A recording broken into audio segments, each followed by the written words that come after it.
Pushing rhymes underground like moonshine. With jump like juke joints. Ride like old legs. Die like old flex. Shine like gold grills. Girls and chrome rims. But you know what it is. I'm live from the underground. Underground. Live from the underground. Underground.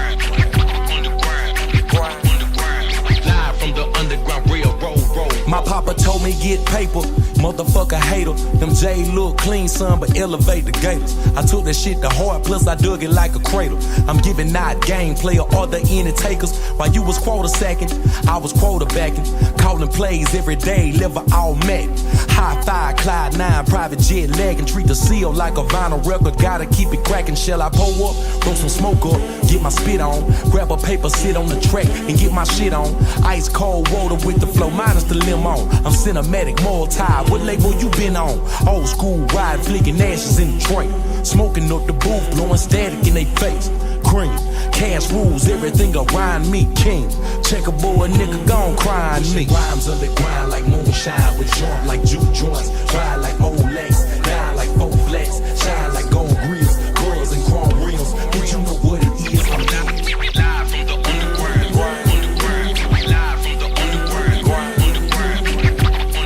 Underground. Live from the underground. Keep it roll, I'm supposed to loop control. Oh no, pop the trunk, burn the skunk and slam a dough. Window crack on the air, marinate the scene. When I lean and crawl, couldn't see me with your high beams. Play my part, I got heart, I'm Taylor Gator Shaw. Plus we sit taller than monster trucks in them trailer parks. Rock candy coated, it caught the grip, but I had to blow it. Inside was rusted, my seats is bucket, but you never know it. Forever tenant, so you can't keep right your bitch up in it. You call her phone, she give you tone, like why you tripping? Cold blooded ain't it, but this how I be when I want that cash. When you ain't around, anybody could be in an ass. Heard that from 8 Ball, homeboy, girlfriend. If she a bopper, then she probably ain't your girl.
ladies and gentlemen, welcome to this best of two series for Eke League Season 2 NAB between Torn's Revenge and All Salt No Shaker. I'm here with my co-caster, Mr. General Pants. General, how you doing? I'm doing great. Excited to see some Dota. Indeed, I'd say the same. Does anyone know? I mean, maybe you would, considering you're the analyst this series. Does anyone know what Torn is avenging at this point? Ooh, that's a good question, actually. I don't know. Maybe he's avenging his team leaving him, or maybe just his finish in previous versions of Echo League. Was he in the A division last season? Honestly, I cannot remember. I want to say he was like in A division. And so maybe it's all about the revenging your last place start or your last place finish or something. If he doesn't get out of groups, something like that. Yeah. Well, we're gonna find out. I'm sure eventually we'll find out what the hell his revenge is. Maybe he'll lose game 1 and get revenge in game 2. We'll find out. Ironically enough, in true Torn fashion, he chooses the Earthshaker against the team called All Salt No Shaker. I don't know if those cosmetics that are on the Earthshaker are in the game. Well, with the Cool Range Doritos and whatever that hat is, I can't see in sunglasses. The in-game Earthshaker looks a lot angrier than the one in that picture. Yeah, well, I mean, we're going to find out. I mean, if this Earthshaker plays amazingly, then possibly this could be some kind of new Arcana. Definitely, he may make them obey. He may be smoking some kind of cigarette or joint, which kids don't do. I want to say it looks like a Monster can, actually. Well, it's very, very my goodness, low quality. Well, I mean, I've just made a fool of myself now, haven't I? Well, it's positioned like it's supposed to be as some sort of joint or something. But this isn't. I mean, we're casting for the first time, and in the first 2 minutes, we're talking about drugs, which probably isn't a good idea. Well, let's just get out of there. Mine's out of the gutter. We've seen 2 picks so far. The draft's going very fast. What do we think so far? Bristleback pickup for All Salt No Shaker. Yeah, no surprise there, right? He's the big spiky pig, been pretty popular recently. I do know he recently got nerfed, but I remember reading the patch notes and thinking, oh, here's Bristleback nerfs, right? And when I saw it, it wasn't the hugest nerf, right? It was like a strength gain nerf, and I'm like, I feel like he's still a good hero, But at least I think that's all right, to be honest. Like, he's probably still really excellent, and they're not going to just absolutely beat the crap out of him with the nerf, which is pretty fair. Like, it's a lot of times it kind of isn't fun when this hero is around for this patch, and then Ice Frog and his wisdom decides to just remove the hero basically from the game. Well, I suppose you're right. I mean, the strength nerf it's decent, but it doesn't completely kill the hero. Right. Obviously, we all know Bristleback. The main issue with Bristleback is that damn passive. It's just silly. Mm-hmm. But then again, what seems to me is the issue is the items that counter him, right? Namely Silver Edge. I don't think there's any other item, right, that applies break. It's just Shadow Demon Ags with his ult, I believe, that breaks. And the problem with Bristleback is that when he buys a Vanguard, and people have been favoring like Solar Crest also, which I think also contributed to his kind of resurgence back into the meta, right? People started buying Solar Crest a lot, and that's a really good Bristleback item. But just basically when he hits that level 9, level 10, even when he gets to like level 2 Warpath and he's got a Vanguard, he's just unkillable. And at that point in the game, no one's going to have a Silver Edge, right? That item is very expensive. Well, I see a bit of a combination here. The Keeper of the Light, which to me, in all honesty, when I see these Bristleback picks, I think to myself all the time, where the hell is the Coddle? This is going to make sure the Bristleback always has mana. Not to mention, he can double Quill Spray with that. Yeah, that's ridiculous. That's pretty good. So essentially, he's just going to double that stack damage straight off the bat and have enough mana to do it, which is the whole problem with Bristleback, being that he has a very low mana pool at the start. Mm-hmm. I am interested to see this Razor, to see if that kind of... It looks to me like that might be something they've come up with to maybe deal with the Bristleback a little bit. Because Static Link will, obviously he does rely on doing damage with his auto attacks, which is why, that Warpath is so good, the damage per stack. But they still might have issues killing him, right? He might not do damage, but I don't know if they'll be able to kill him. And when the Squills stack up, that's really when it gets pretty dangerous. Well, that's a fair point. I mean, Razor's going to make it pretty hard for the Bristle, but like you said, when the Quills start stacking up, I mean, he's not going to care too much about physical damage, but I mean, well, I was about to say, are they going to pick up a natural Silver Edge carrier? And I suppose with the Legion, you kind of can. Yeah, that's good. And even like legions, you'll typically see blink, but a lot of sort of utility, like kind of the offlane legions, I've seen them go for things like blink and Shadowblade, right? Just for the extra initiation, because that's all really you need. Like, especially once you have a blade mail, a lot of heroes you can just kill. Yeah, and, Legion definitely is one of the classic Bristleback counters as well, just because you can blink duel, and then he's facing you, right? You don't have to worry so much about the Bristleback passive. Well, look, I've got to admit, Pants, I'm a bit nervous now. There's a Necrophos, and generally, that's who you don't want around you when you're dueling someone. No, definitely not. That's what the Axe is for, right, on Legion. Yeah, well, that's a good point. I don't know if, that's not very popular, unfortunately. And Necrophos, he would be relatively good against the Razor as well, because Razor's not easy to kill. Oh yeah, definitely not. Yeah, I mean, you don't care about Unstable Current if your one button that you single target him with just kind of deletes him from the game, right? Yeah. So, yeah, I bet that will remove Ghost Shroud, though. That'd be interesting to see. I bet it will, because it does apply the Purge. It's a good point. I didn't even think about that one. That's a good point. Obviously, they're probably going to have to time around that. It should be noted, all Salt No Shaker, they are a higher rank than Taunt's Revenge in Echo League, so assumedly, at this point, we would assume they're probably the better team, but, it's still, I mean, what is it, week 2 now? That we're in season 2, so it doesn't really mean anything with the ranks, I guess, at this point. Yeah, it's mostly just, I don't know if does it change as you win or lose throughout the groups? I didn't know that was a thing. I assumed it was just always based on your MMR. Well, that's a very good question, because I haven't ever played in Echo League, so I wouldn't know. Someone in the chat will answer the question, I'm sure. They also, apparently Noah's saying that Taunt's Revenge is against Pink Tops. I don't understand the correlation. I'm assuming Pink Tops might have beat him in a game or something. Or maybe they were playing together and he's avenging the loss of his teammate. Well, let's be honest. I mean, the thing is, I think Taunt can get revenge against anyone. I mean, we pretty much in the Discord rip him absolutely apart.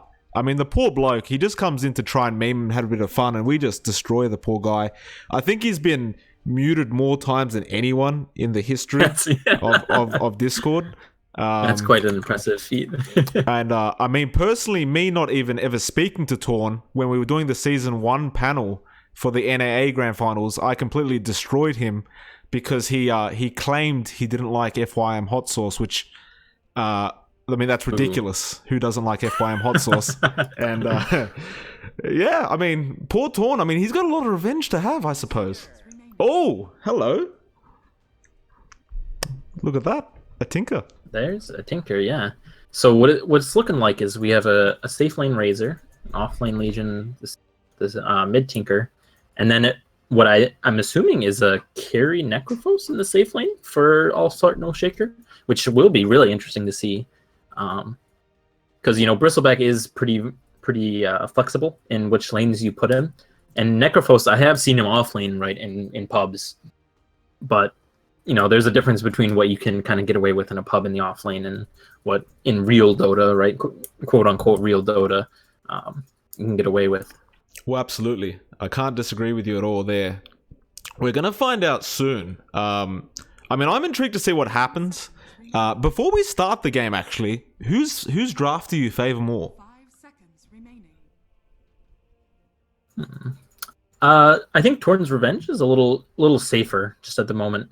You know what these heroes do. If the Tinker can get off to a decent start, then he'll be pretty hard to deal with. And with the Legion, the Bristleback counter is there. Now we get to see who's supporting esports more, and it looks like all Start and Low Shakers really gonna clean up in that category, huh? Yeah, well, like I've said many times, generally in the tower battle, if you are higher up, naturally spending more money in the game, generally you'll find you'll get a bit better RNG. Not sure if that's in correlation at all to IceFrog making money, but there's something about tower showdowns and RNG. Anyway, we'll go through the draft. I'll go through the rating, you go through the dice. So, we've got Puck being played by HTPG, which I might just call PG because that's a long, kind of thing to pronounce. Weasel, he'll be playing that Coddle. Jakiro, we have BS String playing. Necro is being played by S Nice, or is it Snice? I wonder. And Bristleback is being played by Cherry, and the Diary, if you could please. All right, yeah. So first off, we have our main on the offlane Legion Commander. We'll have Logical on the mid Tinker there. Lord Forn, yes, Lord Forn will be playing the support Rubik, and MZZY will join him on the support Earthshaker. And last but not least, Torn on the Razor. Looks like they're going to be heading into this shrine here. Yeah, well, the rune. He hasn't really leveled anything yet up on Torn. I'm assuming he's going to go for the Link first. Generally that's what you would do, right? If you're going to, try and get somebody else's bounty rune. Cherry, there's the Link. But it gets broken off straight away, so I'm not sure if they want to fight this, because Cherry, he can start stacking up, but no, they'll take it. And actually, already? We've missed it already. Oh, no. Interesting. T-Tour is almost immediately. Uh-oh. My goodness. And now they're gonna pause just to rub it in our faces, right? We gotta sit here with that. Now we gotta live in the shame. We can't even palm it off and just keep talking. We gotta accept it. I clicked on him immediately after he died, right, to see where he died, and he died in the Dire rune area. So it looks like he went to try to contest the rune. He did go boots first, I believe, right? Yeah, but it looks like he just tried to stay too long, and he got lasered. We can see the lasers on cooldown. I mean, I saw him on the minimap, but I didn't think they were really fighting at this point, and I didn't assume a Tinker could really, do the job this early on. Maybe the LC had something to do with it, but even then, she's leveled up Moment of Courage. So I don't understand how they got away with the first blood that quickly. I guess we'll go look at the replay later on, maybe find out. Oh, 5 minutes break time, I believe we're waiting on. Someone's at the door. Yeah. It's a bad time to have pizza delivered, huh? Well, we just missed first blood. There's absolutely nothing going on in the game. No one's talking in chat. No, wait. People started talking in chat about Torn. I don't believe Torn. I mean, John's another one of those ones, though. John is that good bloke that people sometimes like to talk about, and he'll just laugh about it. And I am in particular talking about his Treant Protector, which one game we completely flamed him non-stop because non-stop, and I regret absolutely nothing. But I mean, it was I mean, John's a good bloke. John takes a good joke, so I believe John when he says he didn't bully anyone. Tendu, he's started with the whole sellout thing. There's nothing wrong with mentioning sponsors in the stream. I don't like. In fact, we'll have a conversation. We may as well start podcasting here, Pants. I don't appreciate. When people, the community always says sellout when someone is advertising a sponsor, because it makes no sense. How the hell are tourneys and casters meant to make money without these sponsors? Yeah, that's a good question.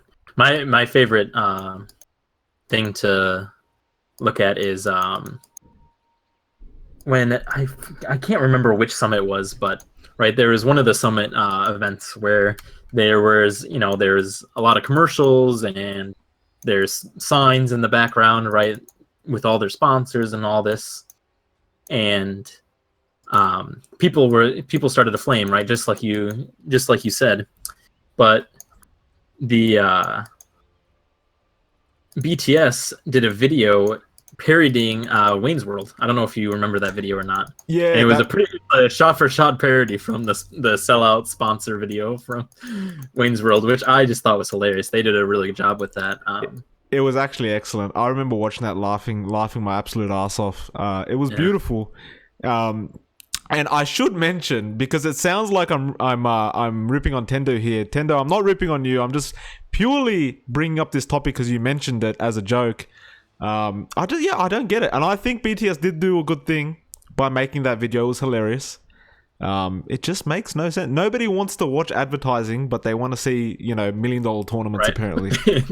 Yeah, they want to see tournaments that spend lots of money. Well, nobody's forcing you to buy the product. For the love of God, if you just watch the 30-second ad, just watch the ad. Yeah, that's you have an advantage, right? Because you're sitting at your computer, right? You can always just alt tab, you can mute, you can do a lot of different stuff, it's much better than when you're watching an NBA game or something like that, where you got to sit there through the whole commercial unless you get up and do something else, but you can just always alt tab away from the stream or something, check Twitter, right? That's when you start, you go, you post a meme on Reddit or something, I'm sure. Yeah, well, that's the thing, right? You are right in saying that, because any other sport, you'll literally, like, the sport will go for like 60 minutes or something, and then you'll be like literally watching ads for half of that, which is just silly. But got to make that money. Anyway, podcast over. Back into the game. I'm having a look at LC, just blocking here. So it is an offlane LC, not too surprising. And were you right about the Necrophos? Yes, you were. It is a safe lane Necrophos. His build seems a little odd to me. That he went for boots in the mango. I'm assuming he has a certain reason for this, but I'm not sure what it is. Perhaps he thought they were going to aggro try with the Razor in the lane, and he wanted the boots to make sure that he wasn't going to just get ran down with Link. I'm really not sure what's happening, or what his kind of thought process was with that. It is rather strange. Actually, top lane, there was almost a bit of action. Torn went down to half HP. Quickly learning, you don't play around with a Porcupine because they do hurt. Cherry is actually dominating this lane with Coddle. Like, Torn, he's copped a lot of damage. He's going to go through that regen pretty fast, it looks like. And, Rubik's trying to help, but honestly, I don't know if they can contest this lane against a Bristleback. Yeah, they do have a decent amount of roam potential, right? Fissure and Lift are good skills to use to kind of roam into other lanes. They don't want to obviously abandon their Razor completely. It looks like there's actually going to be a Link on him. Yeah, and then there's the Lift as well. Cherry, I think... Oh, what a beautiful block! MZZY, my goodness! Cherry, I think it's time for you to go to sleep, sir. And Torn, Torn the meme overlord, he's taken second blood. And he's getting revenge. He's got it. He's got revenge on that guy for drafting Bristleback. Well, that's a good start. They're 2-0 so far. And Puck actually, I just had a look. Puck's very low. Where the hell is she? She's he went back to base. Yeah, he doesn't have a shrine. Jakiro? What the hell? Looks like he went for a courier snipe, perhaps, and died to the tower. Yeah, does look like the Dire courier is low on HP. Well, this is starting to make me look bad because apparently I'm missing all these kills, but these kills are ridiculous. It just makes absolutely no sense how he died there. B string, not very nice. A lot of action though. A lot of action. It doesn't look like anything's gonna slow down here, Pants. Yeah, well, it looks like Tinker's doing a really good job in the mid lane, and this is really good for him, right? The only thing he'll have to worry about is perhaps if the Puck gets a decent amount of levels here, which he should, and And just when Puck has a lot of spells up, it can be sometimes hard for mids to stay in lane against that, right? Because the Puck will just run at you with Coil, and maybe another hero will rotate. But I think for now he should continue dominating the lane with Laser. We'll see if he starts to get more points in March. Oh, look at this. They've blocked Cherry in. They've blocked Cherry in top lane. And Torn again. He's got the link. MZZY. Oh my goodness. He didn't have the stun anyway, but good TP out from Cherry. Beautiful block. This Earthshaker really proving his worth right now. Yeah, they are actually doing a pretty decent job of dealing with this Bristleback. I'm not sure if the Coddle is just trying to sit back and give Bristle a lot of levels, but it doesn't seem like this, aside from using Chakra Magic, that he's too impactful, unless maybe he's clearing some of these camps here. Yeah. Yeah, it looks like he's about to try to stack this camp. Well, we'll see. He should be successful, obviously. That's the timing's right. Yeah, I mean, you were mentioning before, mid lane, this Tinker completely dominating at the moment. 20 last hits to 12, 8 denies, which obviously like now means that he's getting more XP. It's actually, he's a full level ahead of the Puck as well. I mean, this is pretty bad for Puck. Yeah, and he got like a quarter of a level about for that first blood. And he is actually, it looks like he will be transitioning into March, which I really like. Especially when you're far ahead like this. He's almost got his Soul Ring. And he'll hit level 6. So what I do like is just getting some more points in March, and then you could just farm extremely well. And looks like the Rubik and Earthshaker they're not smoked up, actually. And if I remember what command... Yeah, it doesn't look like there's any vision from the Radiant to see if they're coming. Well, he's about to walk into him if he's not careful. Lord, he's going to or Lance, I should say. Does he want to be called Lance or Lord? These names are confusing. It looks like he's going to have Lord. Well, someone called him Lance, I think, in chat, so I'm not 100% sure, but we'll find. Maybe we'll just call him Lord. Well, he needs to make the lift happen first, and he's going in, Puck. He's not reacting fast enough, and there's the block, but it actually doesn't hit him, and he's going to be able to walk through it. It wasn't even blocked properly either. But Logical, oh my goodness, he does get him at the end of the day, but that was close. It looked like he was going to be able to get away with it. Yeah, that was a little weirdly timed. But I think they did manage to get him after he used Orb, which was pretty smart. So that he wouldn't have it immediately. And so you didn't necessarily need the stun, just more the block. Well, Logical's gone for a 2-2-2 build here. So he's kind of getting a bit of everything. He realizes he's probably going to have to fight early. Like, he doesn't know. I'll just use all of it. It's all good. I suppose with this kind of farm anyway, like the XP and the gold he's getting, I don't think it really matters. Because he's going to have the BOT so fast. Yeah, it looks like actually he might be going straight there, because by now you would have a Soul Ring. This is something that I think can be pretty... Okay, it looks like he did actually buy a Soul Ring, as I say that. This is something that kind of, I think, Tinker players can go back and forth about, is kind of what levels you want and what abilities, you know, if you want to go for the bots first or the Soul Ring. I personally like Soul Ring, and getting a lot of levels in March kind of early, especially once you get the Soul Ring, some levels in March, and then that's when you level Rearm. You can start farming pretty well with it, rotating into the jungle and just, you know, in and out of lane. Kind of like an SF almost. Earthshaker, he was going for the Fissure, and he kept cancelling it because the Necro was moving, so Snice, I'm not sure if he realizes how close he was to being blocked out and probably dying there, but literally just walks back and saves himself. Actually, we see HTPG. He's going to walk into Torn, and Torn, he's got that link. Cops a bit of damage. There's the Jaunt as well. And Puck, he's going to go back in. He has the Dream Call, and no, he'll actually just leave it.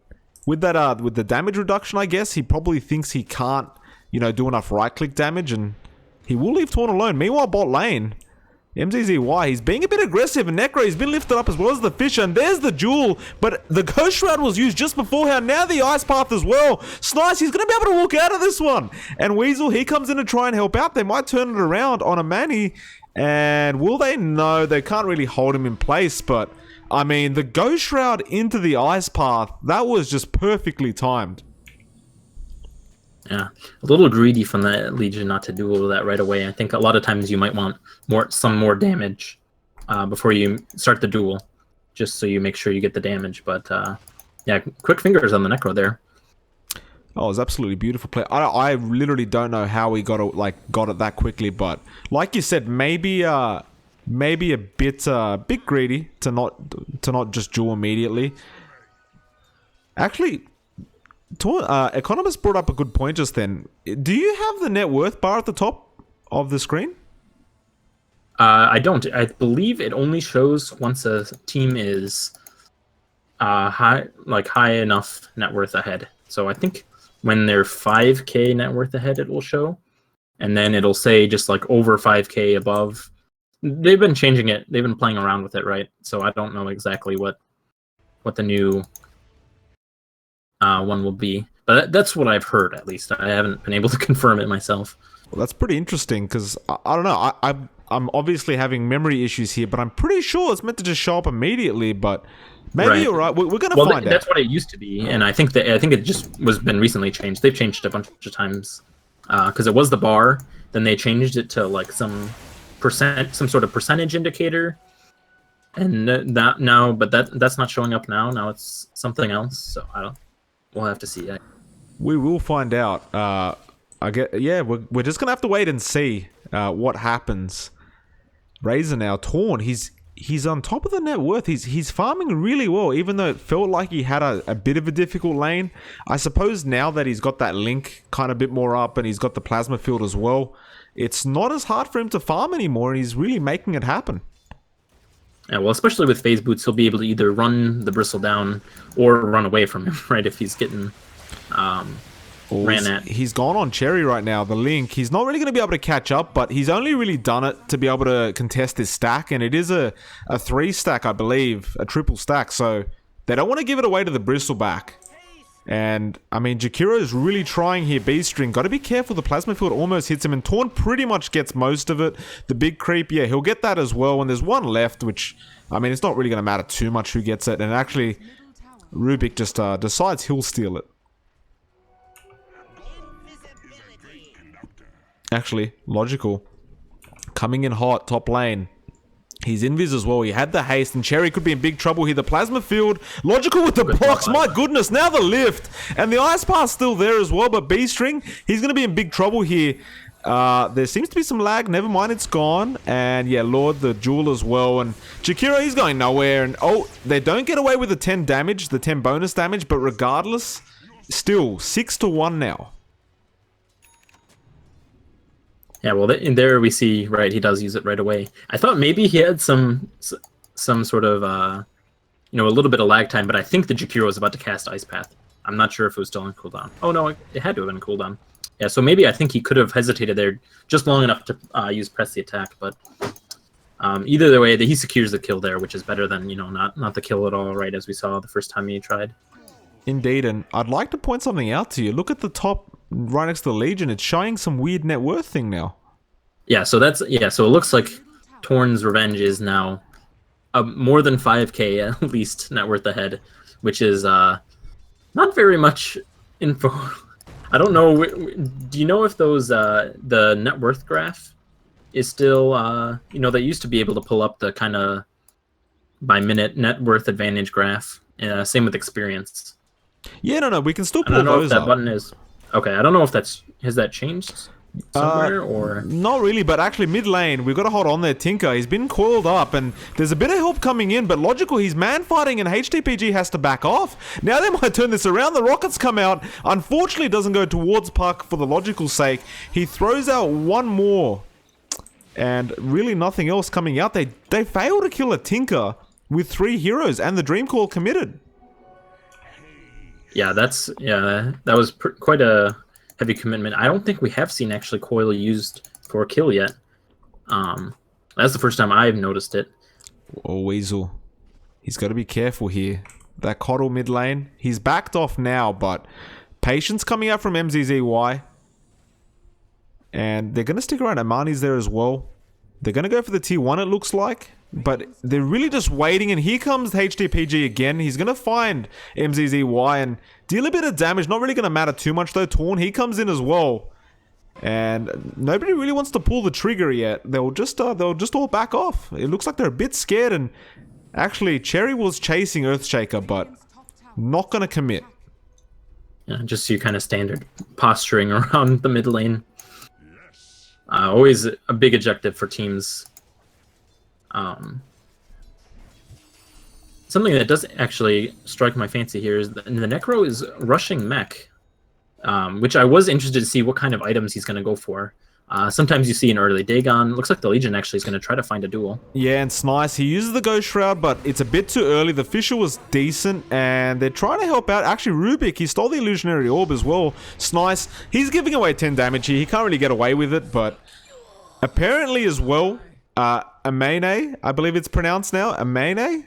Tendo's trying to explain to me how to pronounce these names. So... What do these guys really expect? They choose these foreign names and they get an Australian cast of the Fissure. B-String almost in a bit of trouble, but Puck really doing some work there. Now they lift up the Jakira. Meanwhile, MZZY in the background, they take out Weasel on the Coddle. And HTPG looks like he's in big trouble now. The Link's still there. Torn, he's going to back off the orb. Oh, it does hit him, and HTPG is going to go for the kill, but the heal from the Legion Commander. My goodness and Lord, he's going in with the orb. And Puck, my goodness, they're actually going to take him out. I think, no, the bottle, the silence, no, they'll commit the Echo Slam. It's just not worth fighting anymore. It's nice. He's going to have to back out of here, but my absolute goodness, can you believe what you just saw there? That was crazy. That's what I call a value cloak there from Torn, as well as a great press the attack from Amane, did you say? Right? Amane, yeah. Apparently. Amane, something like that, yeah. Yeah, great reflexes with the press the attack there. Looks like they'll get a value shrine. Oh, it's just absolutely beautiful to watch. And I mean, they were really showing off there with those clutch plays. I mean, there was about 3 clutch plays there. And in fact, there might be some more because Weasel, he's got the mana drain onto Lord. Lord, he's going to orb out of there. And he won't lose... Well, he loses most of his mana, but not all of it. Now the link comes out from Torn onto Snice, and there's actually a jewel in the background. Jakiro goes down to the jewel. Snice, he's Ghost Shrouded up, but it's not really going to matter too much. Torn, he hits like an absolute truck now. The orb comes in from the Rubik as well, and Snice is going down. And actually, MZZY, this man, he's always in the right position, gets the Fissure off. Amane, he's chasing as well, but they can't really get anything else. But I mean, it's 12-1 now with I mean, we'll check the exact net worth, but it's reaching 10k almost. Yeah, actually, great teamwork there from Torn's Revenge to dive the tower and get those couple kills. I think we see kind of a little bit of the weakness of the safe lane Necro is that, right, he's going for this mech, but he doesn't have it yet. He's still about 700 gold away from the applause, or excuse me, from the recipe. That was one of those things that I saw applause and the word just kind of popped into my brain. And I don't think, I want to say the buckler was not in his inventory. So basically he's, you're fighting with a Necrophos that's just got arcane boots and a magic wand.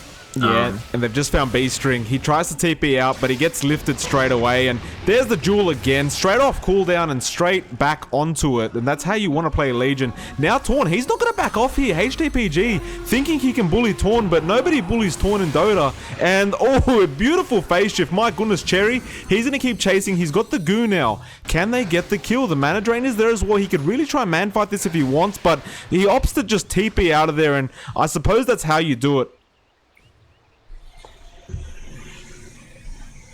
Yeah, and also fantastic for Torn's Revenges. The whole time they've been running around with these 4 heroes, right? Tinker's all over the map. He's got his Blink now on top of the boots. And so he's going to put a lot of pressure on the lanes. Something when you have a Tinker and kind of against the Tinker, the key is vision and map control, right? So the more map control, the less towers you have, the more places Tinker has to farm. So as they put pressure on these towers and he shoves lanes, the more effective the Tinker will be. Yeah, well, I can't disagree there. And I mean, things are just getting from bad to worse for the boys in the Radiant. I don't know if they can. I mean, actually, they're going on the MZZY. Fissure is committed now. TPs. Do they have a Dream Core? No, they don't, and he gets away with it. Oh my! Absolute style points from MZZY. Looks like mid actually. Torn will get a link off, but he's just going to steal some damage from Snice. I mean, Bristleback has been farming this whole time, which I'm not sure if this is the correct thing or not for him to do. It looks like he's going to try to grab a hood, but I think they need to involve him in a lot of these fights. and it looks like he will be involved in this one. A couple members of Torn's Revenge smoked. Well, the question is, I mean, they don't appear to have the later game lineup on the start of the Radiant, so I'm wondering if they can actually take this late, because, I mean, from my perspective, it looked like they would have the stronger early game, but apparently not. The smoke's worn off, by the way, on Rubik and LC, so they're not really going to get anything, but they found one. Snice again. He's got the Ghost Shroud, but can he commit it quickly? The Jewel's still not used. They're trying to bait it out. Now it's used, and actually, Amene, he'll just back out of there. He'll just back absolutely out. Cherry coming in. And no, they won't fight, but actually Torn, he's come in now, so he wants to have a go here. Cherry, he's got to be careful not to get linked up. There's the Purge coming out. And will that be it? They're trying to chase, but it's not easy to chase a Razor.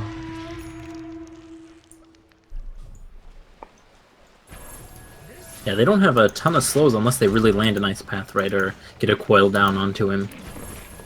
Yeah, and I mean, and while all this is happening, like while they're chasing Torn, like, I mean, Logical's just pushing the map. He's just getting bigger and bigger.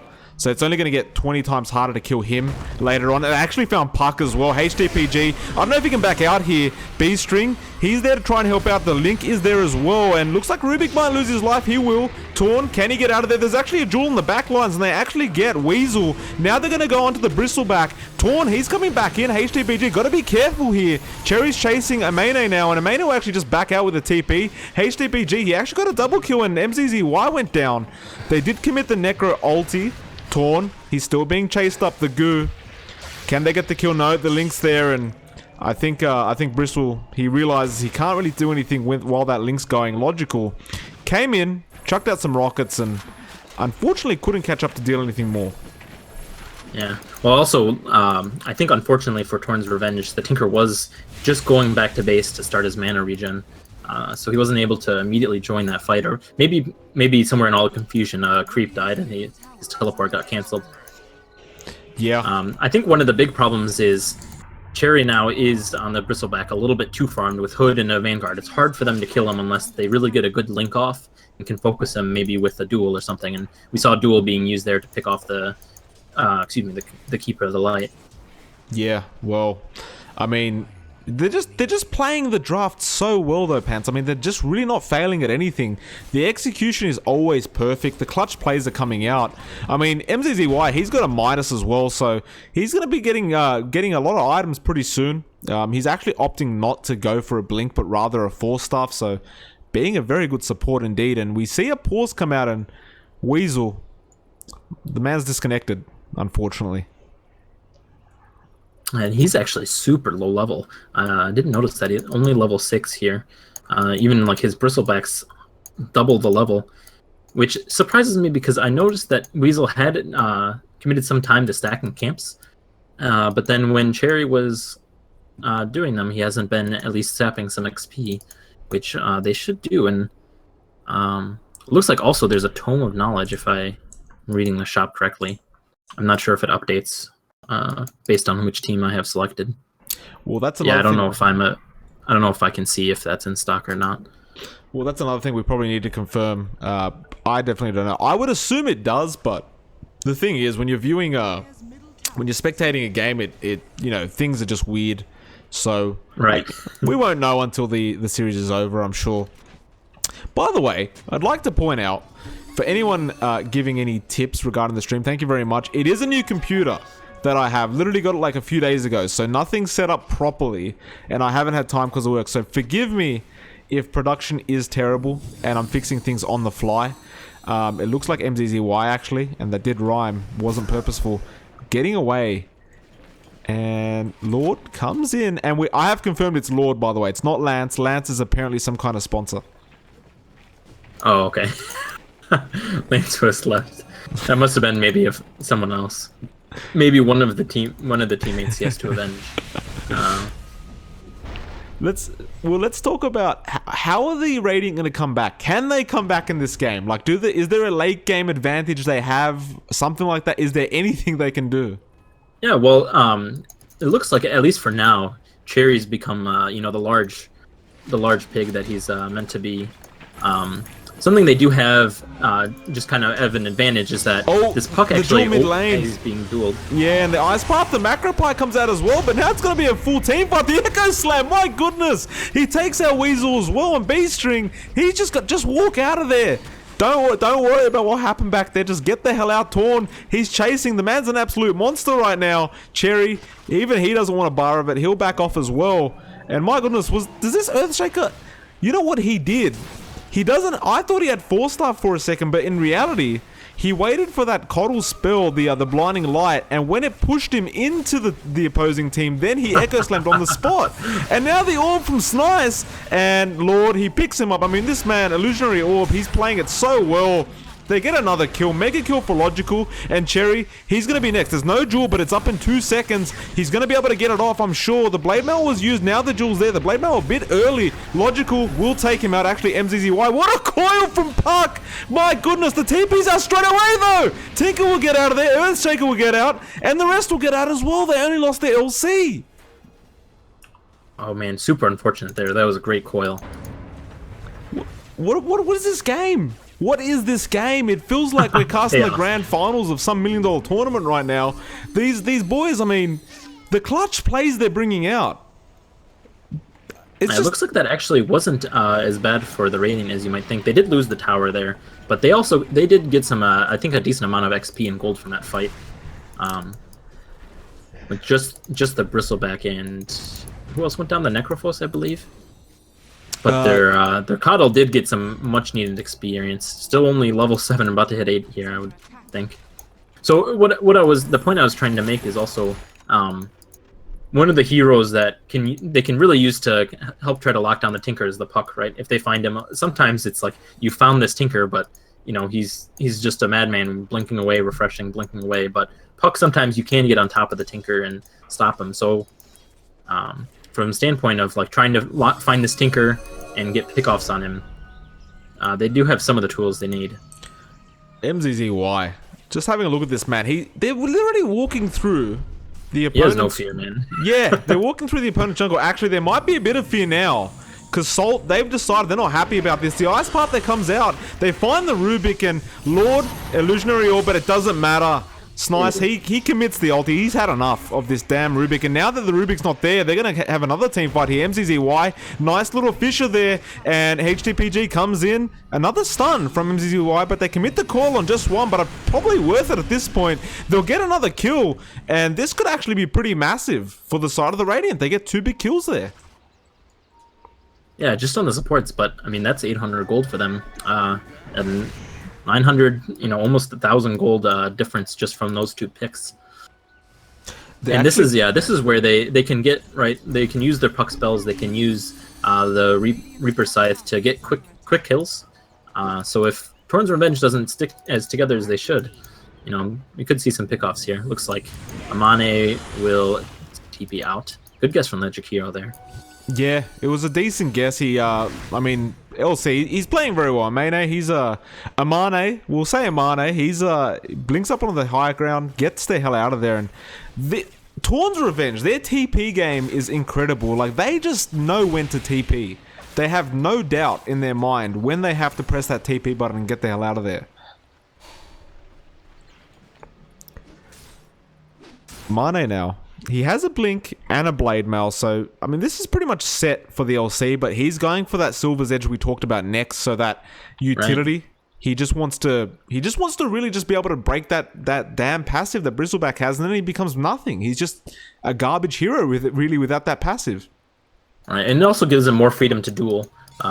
Like I mentioned in the one fight mid where he picked off the Coddle, which is super useful, right? Because Coddle spells from the back can be annoying.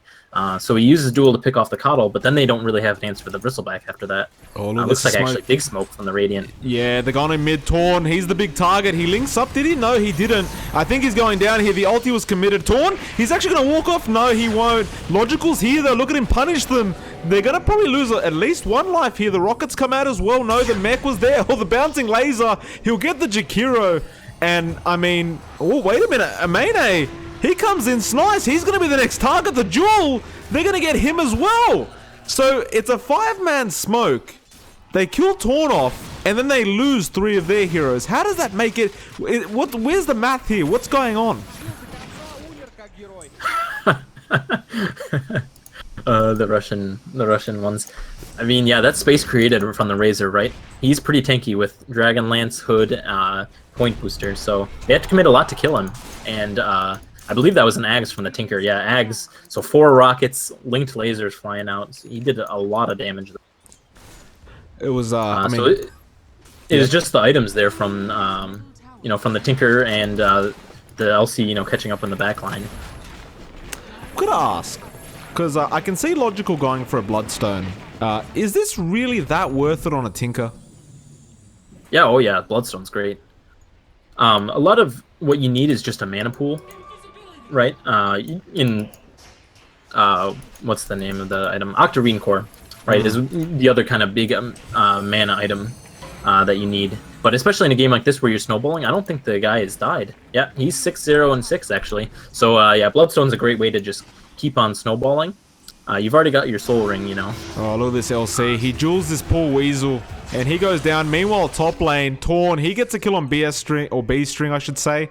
And, I mean, that's another 2 dead. It just feels like they cannot farm safely anywhere from the side of Salt. Yeah, definitely. Torn's Revenge doing a great job of putting map pressure on to Salt Shaker. It's gonna be. And this is, I thought they did a great job with Torn. Just kind of, he's got his couple items. He got a Dragon Lance. He started going for the Hood, and so with that, they're able to just take a lot of fights because he's so tanky and he's the perfect anti-carry. Will steal some damage, and in fights where he gets a good link off, they can't kill him because one of their heroes doesn't do any damage, and he does a lot. Yeah, well... He's actually got the Ags now. I mean, it's just... Things are just looking from bad to worse. I mean, Logical, he's just... This is a very demoralizing game for the side of Salt, I feel. Like, it's 24-7. Make matters worse, if you go late, you've got to go up against the Tinker, of all things. And now they're taking Roshan. This could be massive, though. The Ice Path comes out, B-String, he catches 1. The LC is running pretty low as well, but they go in, they dual B-String, they get him. Now Weasel, the Necro Ultimate's committed, they get at least the LC, but Weasel's going to lose his life to Torn. And Torn's still stealing damage, I believe. And a lot of damage coming out. HTPG, meanwhile, taking out MZZY, but gets out of there. Torn's almost dead. Cherry, is he going to lose his life? It looks like Logical's just aiming him. Snice will end up getting Torn. Logical will end up getting the Bristle back. And it's still going. HTPG gets a kill as well, but Logical, with the laser, will get the return kill. So it's a 4 for 3 at this point. And Roshan stands at half HP now. And that was a ballsy duel there. He actually was standing in Macropyre tanking it when he dueled that guy. That was impressive. But it works out for him. And then he did tank the kind of the scythe there. I think perhaps waiting to scythe someone else would have been a little bit better use of the resources there. Well, I mean, like you said, I mean, you're probably right. I think the thing is, at this stage of the game, I just feel like they're probably thinking any kill we can get ASAP is a win. For sure. It may have been a better idea, maybe, if they just got that kill and just ran the hell away. But, I mean, it looked like a good fight. Everyone was low. They're stuck in the Roche pit. They're congested. Yeah. They don't know what they can do. And then, actually, Amene again. He's gonna fight B-String. He's got the Shadow Blade at least, and he scouts out a bit. There's 3 around him. Will he have the balls to do it? I think he just might. No, he won't. Necro also shows up and he realizes there's no chance while the Necro's there. Actually, he's turning around in B-String. He sees them. Ice Path thrown out. It's a bit of a bait here from B-String. He's trying his best, but Amene, he knows what's going on. Now the lasers come out on the rockets as well. Logical's here. That's a lot of rockets coming out. Torn, he starts stealing damage from Cherry. Weasel, he loses his life. That laser is doing so much. The Echo Slam as well. The coil from Rubik. Snice goes down. B-String, he'll be the next target. And Logical in the back lines, he'll get one as well. And that's a full team white pants, and they're going to go for Roshan. I don't know what can stop them at this point. Yeah, not much. That was actually, I thought that was going to go a lot better for them because they did actually get a great blinding light where the Legion got stuck on the cliff. So, your offlaner stuck on the cliff. You don't have him. And he hadn't dueled yet, right? So he still had spells to give to the fight, but looks like they just ran in there with the Razor. I think a big point in that fight, too, was that the Razor did not have to man fight the Bristleback. with while the Bristleback had Blade Mail on. They just kind of relied on a lot of AoE damage, especially from laser and rockets, to nuke him down. Well, looks like they'll be pressuring the T3 tower here. Yeah, what I found very intriguing as well is they left the Roshan alone, maybe realizing that they haven't got too much time and they'll go for the tier 3 first, but they're not even going to get that. So maybe they'll return back to the Roshan pit now, maybe not, but a bit of a strange decision. I mean, do you agree with this? They left the Roshan, went to tier 3, didn't get the tier 3, and well, that's unhealable damage, right? I mean, that's not going back, and with the Coddle in the game, you definitely want to get as much tower damage before he revives as possible. Now it looks like they will be able to just go back and secure Roche, so I don't think they'll get punished too much from that. So they get free damage, right? However much, about half the 800 damage on the T3, and they'll still get the Roche. There it goes. Roshan is claimed, or Aegis is claimed by Torn. Straight away, Mane again. He gets that Silver Edge going. Wants to find another pick-off, and they're going to find one, I think. Bristleback, there's the Fisher from MZZY, and he uses the Blade Mail. This could actually be bad for LC, but they're dealing enough damage, I feel. The Necro ultimate, though, no!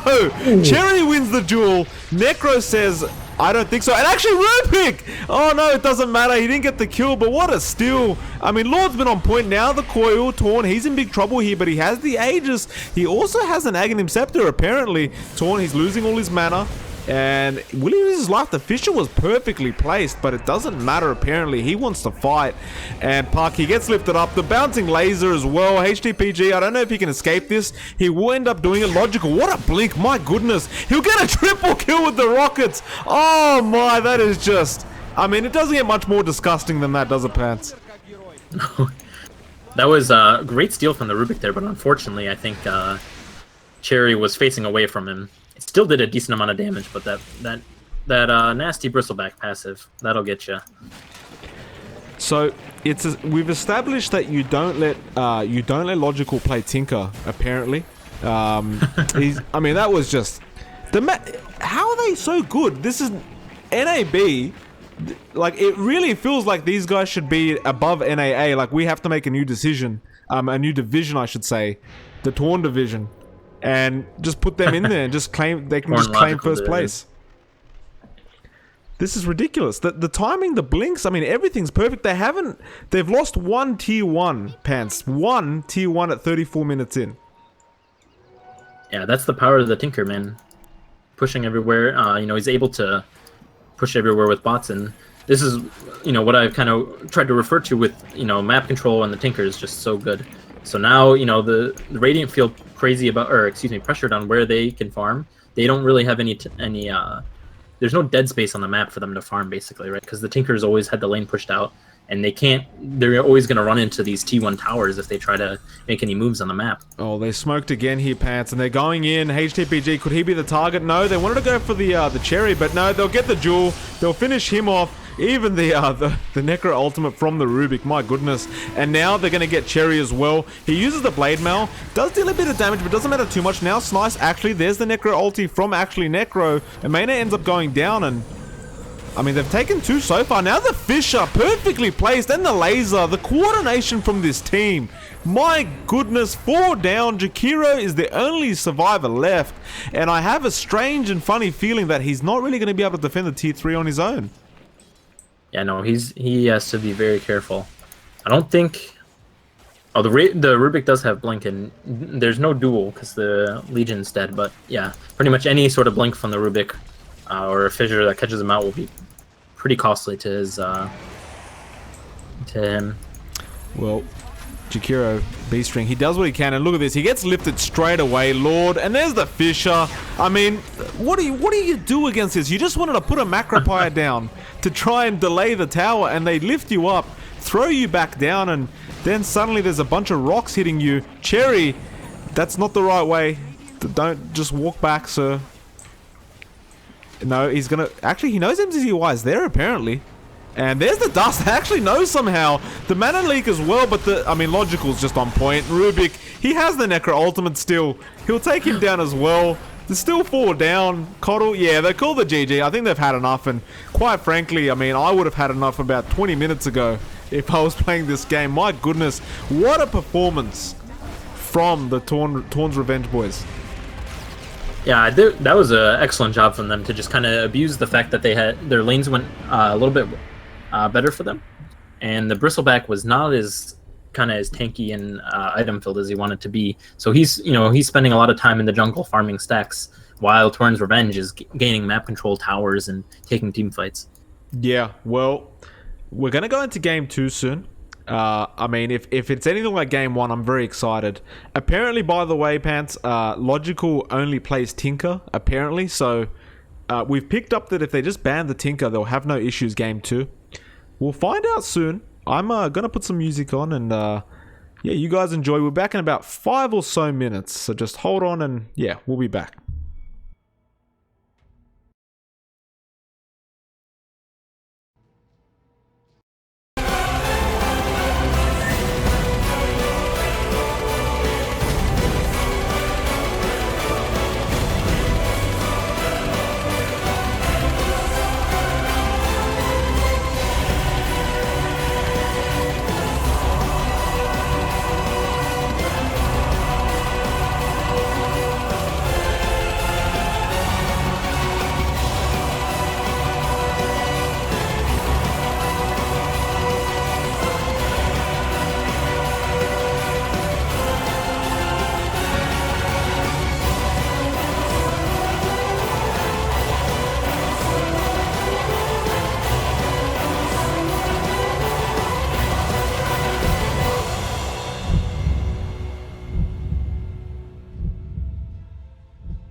Alright, ladies and gentlemen, welcome back to Game 2 between Torn's Revenge and All Salt No Shaker.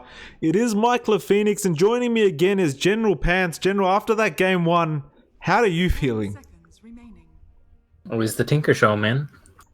Lasers and rockets everywhere.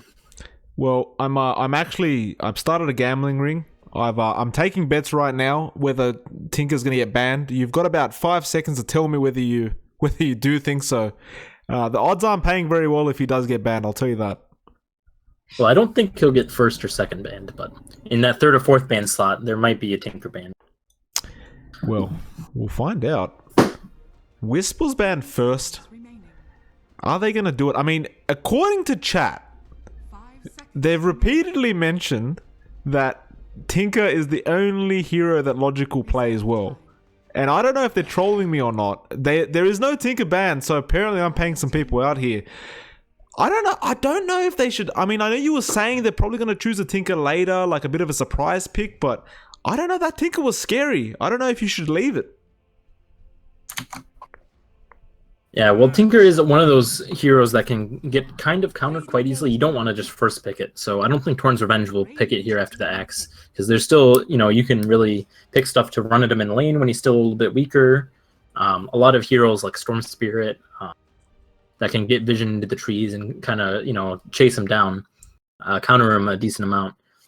So it is kind of a hero you don't want to just immediately first pick. No. Well, I guess you're right. I mean, maybe they're already getting ready to counter pick. We saw Crystal Maiden pick up.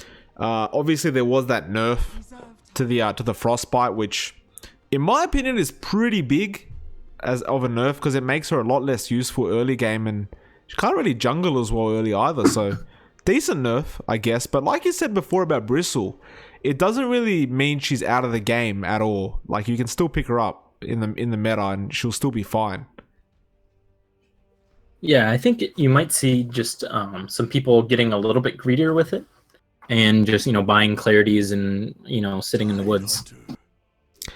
Well, that's interesting. There's a Ravage available, and we know that we do know that Lord likes to play Rubik, and I mean, the man played like an absolute god last game. I mean, he literally stole 2 spells. He stole Illusionary Orb and he stole the Reaper's Scythe. That's literally all he stole all game. But somehow, he made everything work perfectly. And I mean, he played it like he was playing Puck and Necro, right? Couldn't tell that it was only a Rubik. And I was going to say, interestingly enough, they've gone completely, like the complete opposite, side of the spectrum. They've got an Axe and a Clockwork now, so not really revealing their hand. They've gone completely different. So both teams, not boring. They don't want to stick with the same, crappy strategies. They want to be different. I respect that. Yeah, it is interesting. They kind of ban out their heroes there. Torn's Revenge ban their own Earthshaker, and also No Shaker ban their own Bristleback. Though they do have a Tidehunter, and it looks like they just don't want to play against the Bristle. They already have that offlane spot filled. I'm very intrigued here. The OD ban now.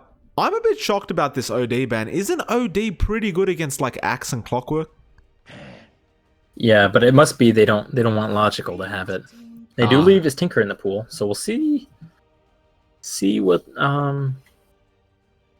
what here. Interesting, a Viper ban.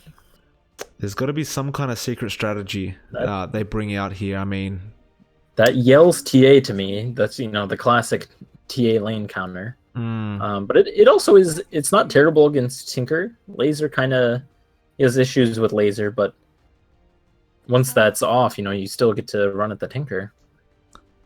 I'm intrigued, Pants. We're gonna find out soon. They've gone into the reserve time. They realized this team is no pushover. The memes were lies, and we're gonna find out soon what their plan is. I like seeing Tidehunter. I think it's a good hero. I think the Ravage gets a bit old when you get to the late game, because it's just like you've got BKBs and things like that, doesn't do as much. Again, another pick that doesn't really show what's going on. It's an Ogre Magi. And an SF. Yeah. Well, they have a decent amount of lane pressure. Crystal Maiden and Ogre are really good at kind of running around the map, but also, they could sit in their lanes if they wanted to. I'm not sure what exactly they want. We'll kind of see here if if they pick some sort of hero that can land against the axe easy, then we may see them try to run around the map and put pressure on the Shadow Fiend. But it could be that they just want to... They have a lot of magic damage against the axe. Also with a number as well. This is interesting. I'm intrigued. As we all know as well, they've got the whole SF clock combo, so you can stack up those souls using the cogs, which is, you know, really handy because SF has a bit of a hard time trying to, you know, get those last hits early. But if you can just, you know, deny those cogs, and I mean, there's a hero that you know, it's just. Speaking of Bristleback passive being imbalanced, let's talk about this passive. It's a bit silly.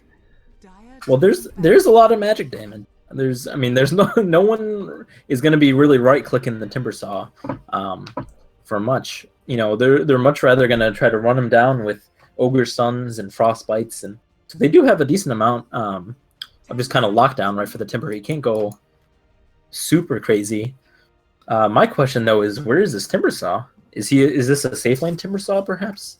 I think we might see that, and just kind of they're gonna put a lot of their eggs into the logical basket. If that kind of makes sense, they're gonna, you know, Timbersaw is gonna function kind of like the Razor did last game, where he's just really tanky and does damage just kind of by existing. Well, rather than, you know, having any damage items or anything like that. They appear to have 4 cores at the moment. I realize Clockwork can be played as a position 4, but I'm quite confused myself at this point. This last pick will reveal everything. As far as we're concerned right now, it should be a position 5 hero they're picking up, but I have no clue what they're doing. Like, why would you wait last pick to choose a position 5 hero?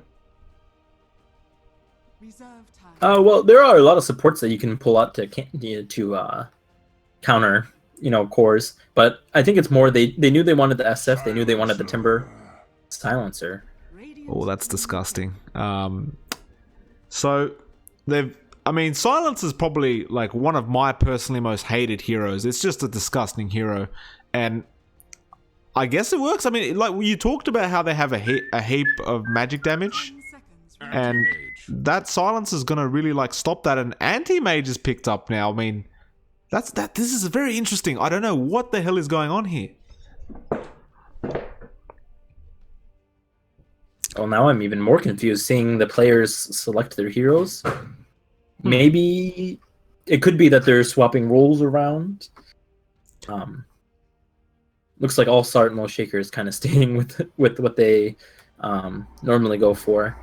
I am just interested to see, because I think the Necrophos last game didn't have as much impact as All Salt No Shaker wanted to. It seemed like he was a little bit either behind on items, or they just kind of fought at times that were really inconvenient. They weren't able to utilize the hero as much as they wanted to.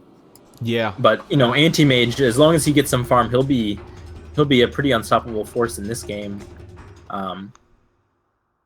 You know, he only really has to worry about some axe calls and pure damage from the Timbersaw. Other than that, he does, you know, he'll burn the mana from the Timbersaw, which will be extremely annoying to that hero, right? It will be. Definitely frustrating, but I don't know. It's not gonna... I'm a bit concerned for both teams, actually, but I mean, they must have a plan. Regardless, we'll go through the players in the draft and see what the hell is going on here. I'll go through the rating, you go through the dire. So, Cherry, he'll be on that offlane Tidehunter. We've seen Ember Spirit being played by HTPG again. Well, he's in mid again, I should say. Weasel, he'll be on that Ogre Magi.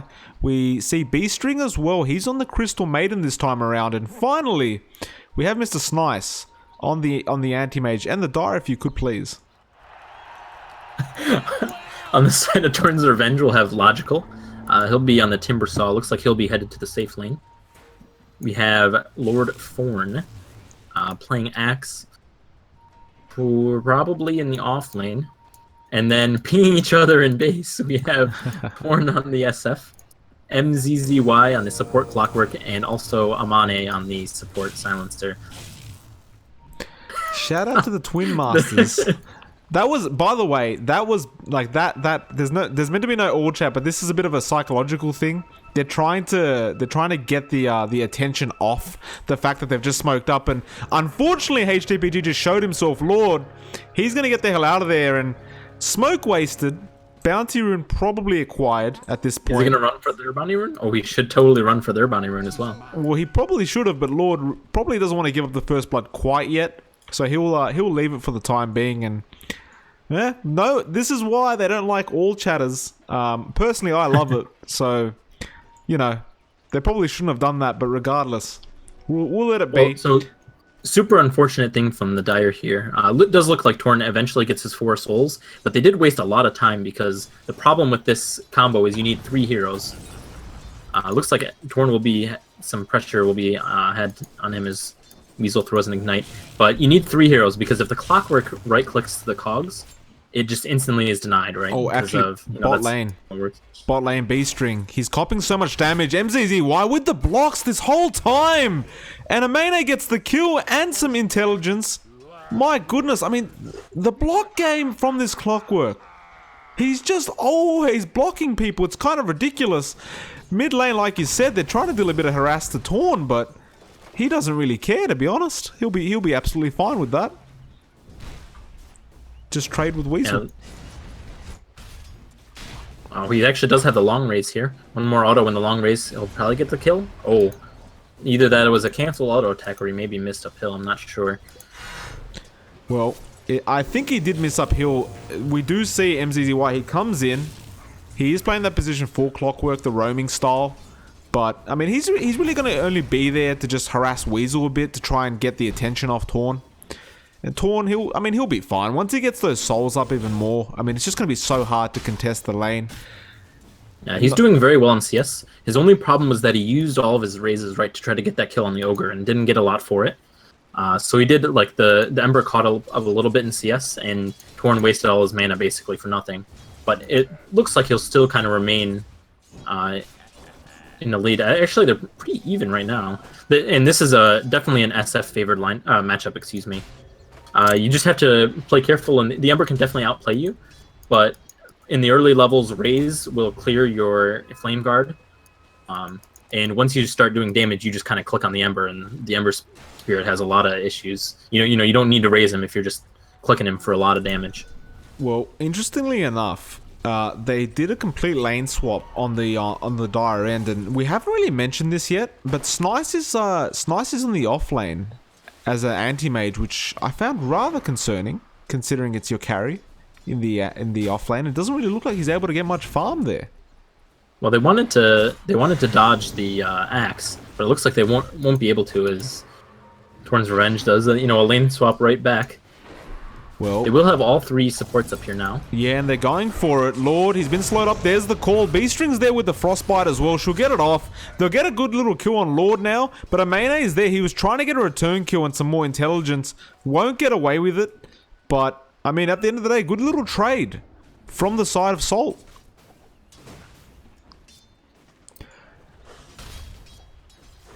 Yeah, I wonder because this does work out okay for them.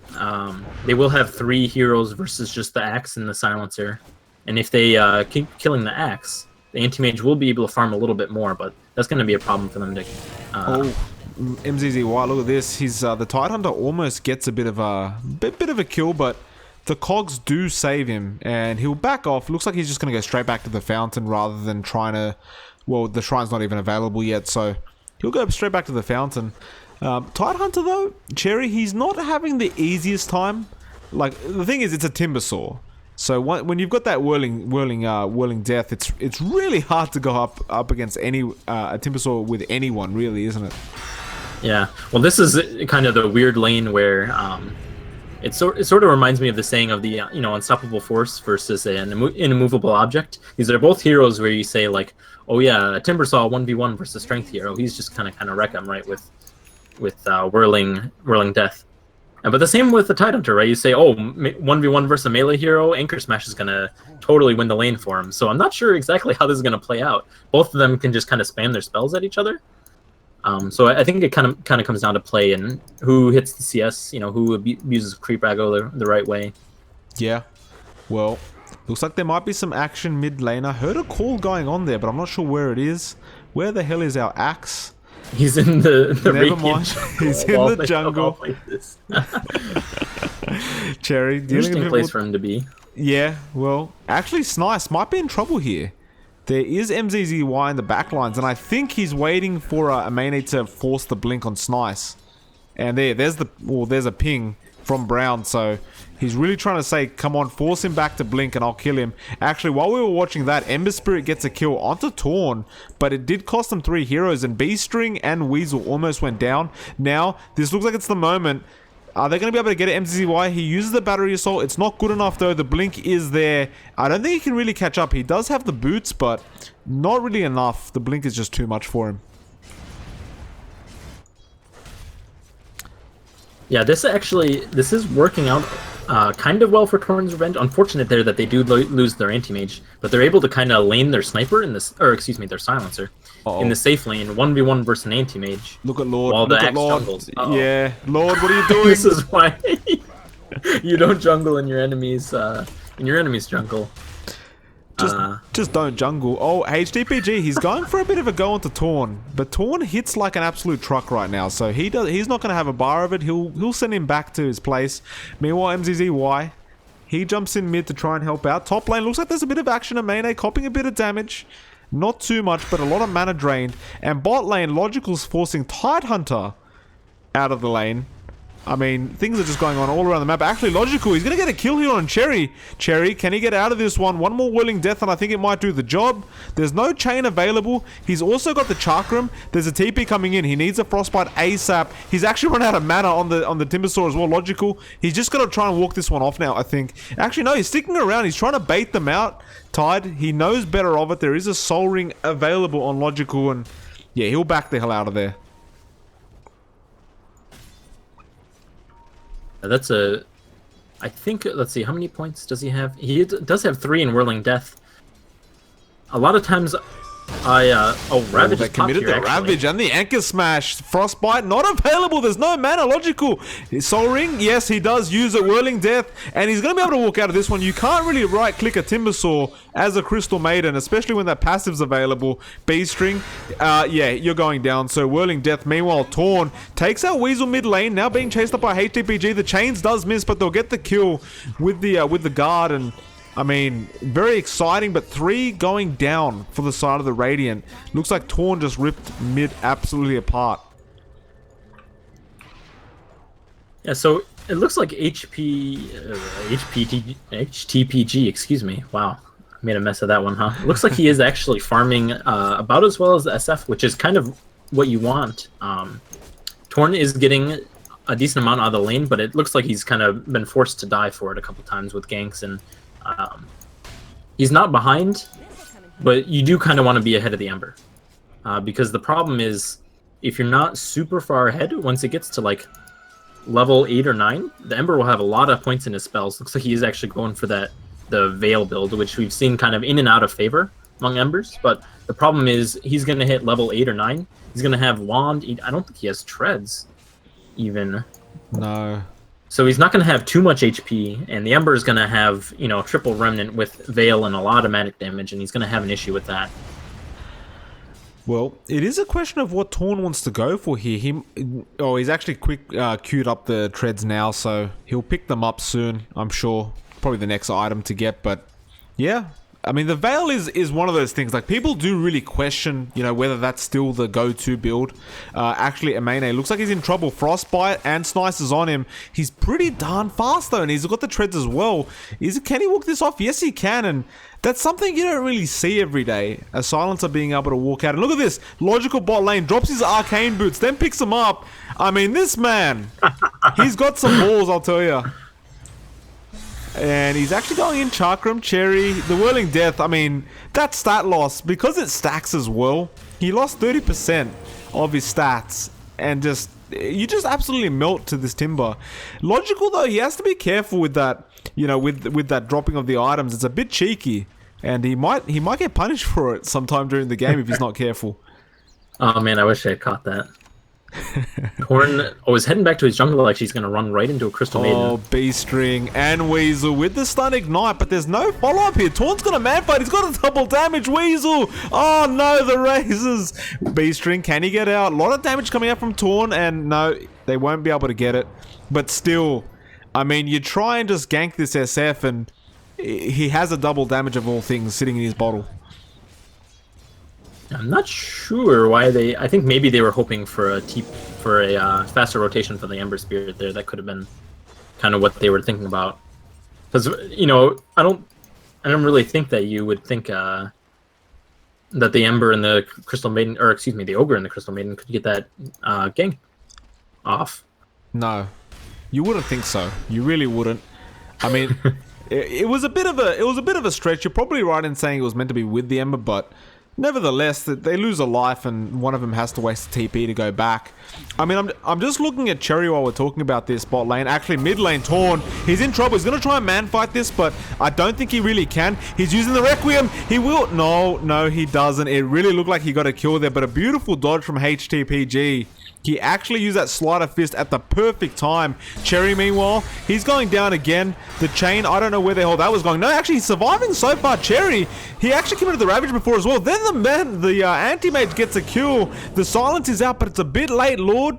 He might lose his life. The Blink's available soon. MZZY, got to be careful himself as well. Lord, trying to juke this out as much as he can. He's juking pretty darn well as well. Now the call. B-String's here. He's not going anywhere. He's going down. Meanwhile, Cherry loses his life to MZZY. I don't even understand how that happened. And he just TPs away. Torn's here. He'll get the kill as well. Weasel, they'll start chasing Torn. He's got to be careful. It might not have been worth the kill. Snice. Actually, no. Back out there. Logical's coming in. And luckily for them, the TP took a long time. And while all this is happening, Silencer is free farming. He's being a real greedy guy, huh? He's going for the Midas, actually. Yeah, well, I mean, I think the point was he was meant to be a position 5 silencer, but he's decided that's not going to be what's happening. Logical, look at the damage he's copping here. The chain's not high enough level to go fast, and he doesn't actually reach the trees anyway. Logical, I don't think he can juke this one out, but the reactive armor is starting to kick in. 10 stacks now, Weasel. He has to throw out some of that magic damage. Logical, he's still making this happen, but the Mana Void will take care of the job. Snice, another nice little kill, but it actually went to the Tidehunter, so Cherry... he'll be able to pick up that, what looks like a mech soon. And actually, never mind, mid lane. HTPG gets a kill himself. Clockwork goes down, so it's a much more even game than last game.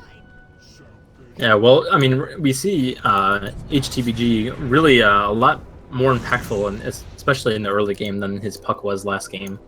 And I'm not sure if, a lot of times just you're in different lanes at different times, and the kind of luck goes against you, where you're not there at exactly the right time. You get there a little late. But this game, he's been pretty impactful, and they have devoted support resources right to we've seen the Crystal Maiden and the Ogre gank mid form a bunch. Yeah, definitely. I mean, they're making it work. Last game felt like a complete stomp, but this game they're putting up a fight, and I like to see it. Now, while we're waiting, actually, never mind. MZZY. He's trying to make a gank, but looks like he's going to get ganked himself. Cherry jumps in, and he's probably going to be able to walk this off. No, he's turning around to fight here. The battery assault, the cogs is available as well. He's got the hook shot, wants to go after B-String, misses the hook. The frostbite cancelled off the initial hook attempt. He's still going after B-String. Now the cogs. HTPG meanwhile gets a kill on a main A, and Logical's joined in. MZZY still surviving. HTPG, what the hell's going on top lane? Never mind, they're all dead anyway. Logical trying to make something happen. MZZY still alive somehow. Weasel, he's not going to be able to take him out. They'll get the kill. The Ravage, it does hit him just on the edge. Logical, now he has to find an escape route, but he won't find it. HTPG somehow crosses the whole map in a matter of seconds and gets a triple kill. Dire's top tower is under attack. Radiant's middle tower. Yeah, I think Torn's Revenge are playing it just a bit too greedy here. And the problem is that they have the SF, and they have a lot of kind of heroes, utility heroes with the Timber and the Axe to kind of frontline for them, but they're not securing the Shadow Fiend's resources as much as they should. They're being really aggressive with the Timber Saw on the bottom lane, but I think Salt Shakers. are being are kind of meeting it in force, right? And the silencer, apart from a couple early rotations, has kind of made the top lane his home. And I think really, if he gets the Midas and they get away with it, I think it's worth it. But for now, it's kind of costing them, right? Because HTBG is massive. He's got Veil, he's got his boots, and we'll see kind of what he tries to go for. If he goes for kind of like a fighting item like Blade Mail, he tries to go Blink. Ooh, where the hell is this going on top lane? Amane, Anti-Mage making the chase happen. Amane gonna try and juke this one out. Has no TP, almost has the Midas as well. Really doesn't want to die, but Torn's here. Torn's gonna help out. HTPG somehow gets another kill. He's on a wicked 6 streak. My apologies, and it looks like he actually took out Logical. And we talked about this earlier on in the drafting phase, but like you said, Logical on that Timber can't really do much against all this magic damage. Meanwhile, Weasel gonna get cogged up. Battery Assault cancelling everything. B-String not really helping out at the moment. Frostbite comes out, Torn. He'll take that one. B-String gets hooked in as well. MZZY. They'll get a double kill on Torn. Now, HDPG wants to get a bit of revenge here. Veil is used. The chains as well. The cogs. He has no mana left, and Torn will just walk this one off. Great cogs from his clockwork there. Well, what I've noticed is, I mean, MZZY, he's just seems to always be on point with any hero they give him. He just, the Earthshaker, every Fisher was on point, and now with the Clockwork, every cogs he does just absolutely perfect positioning. But that being said, on the other end of the spectrum, HDPG, last game Puck not very great. This game Ember Spirit pretty darn good apparently, making the kills happen, and it looks like he might become a very big issue in the mid game.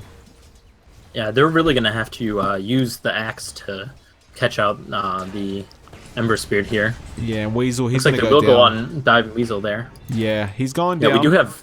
Oh, excuse me. Yeah, we do have a Blink on axe. Well, speaking of Blink, B-String, he gets caught out with it, and that's a bit of a surprise factor there from Lord, but like you said, Blink Dagger's available. They use it straight away, and two not big kills, but they get 2 kills, and this will mean a tier 1. Actually, no, they're going to try and fight this, I think. HDBG, he's thinking about it.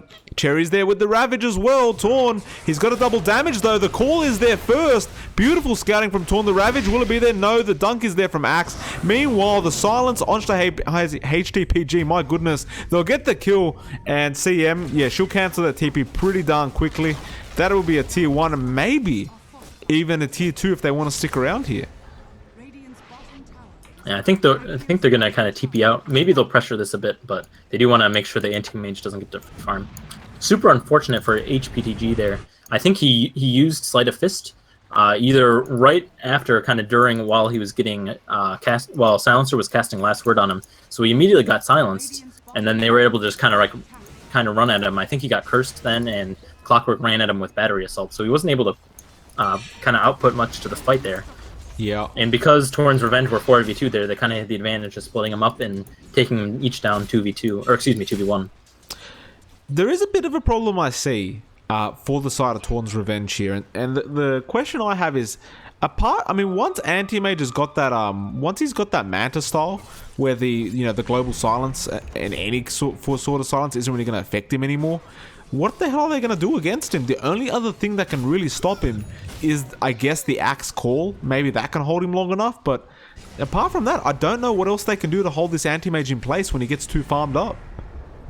Yeah, well, it's definitely all going to be all about the Blink Call initiations and kind of who they choose to go on, who they get to go on. But and that's always, we should always keep in mind that there is Ravage.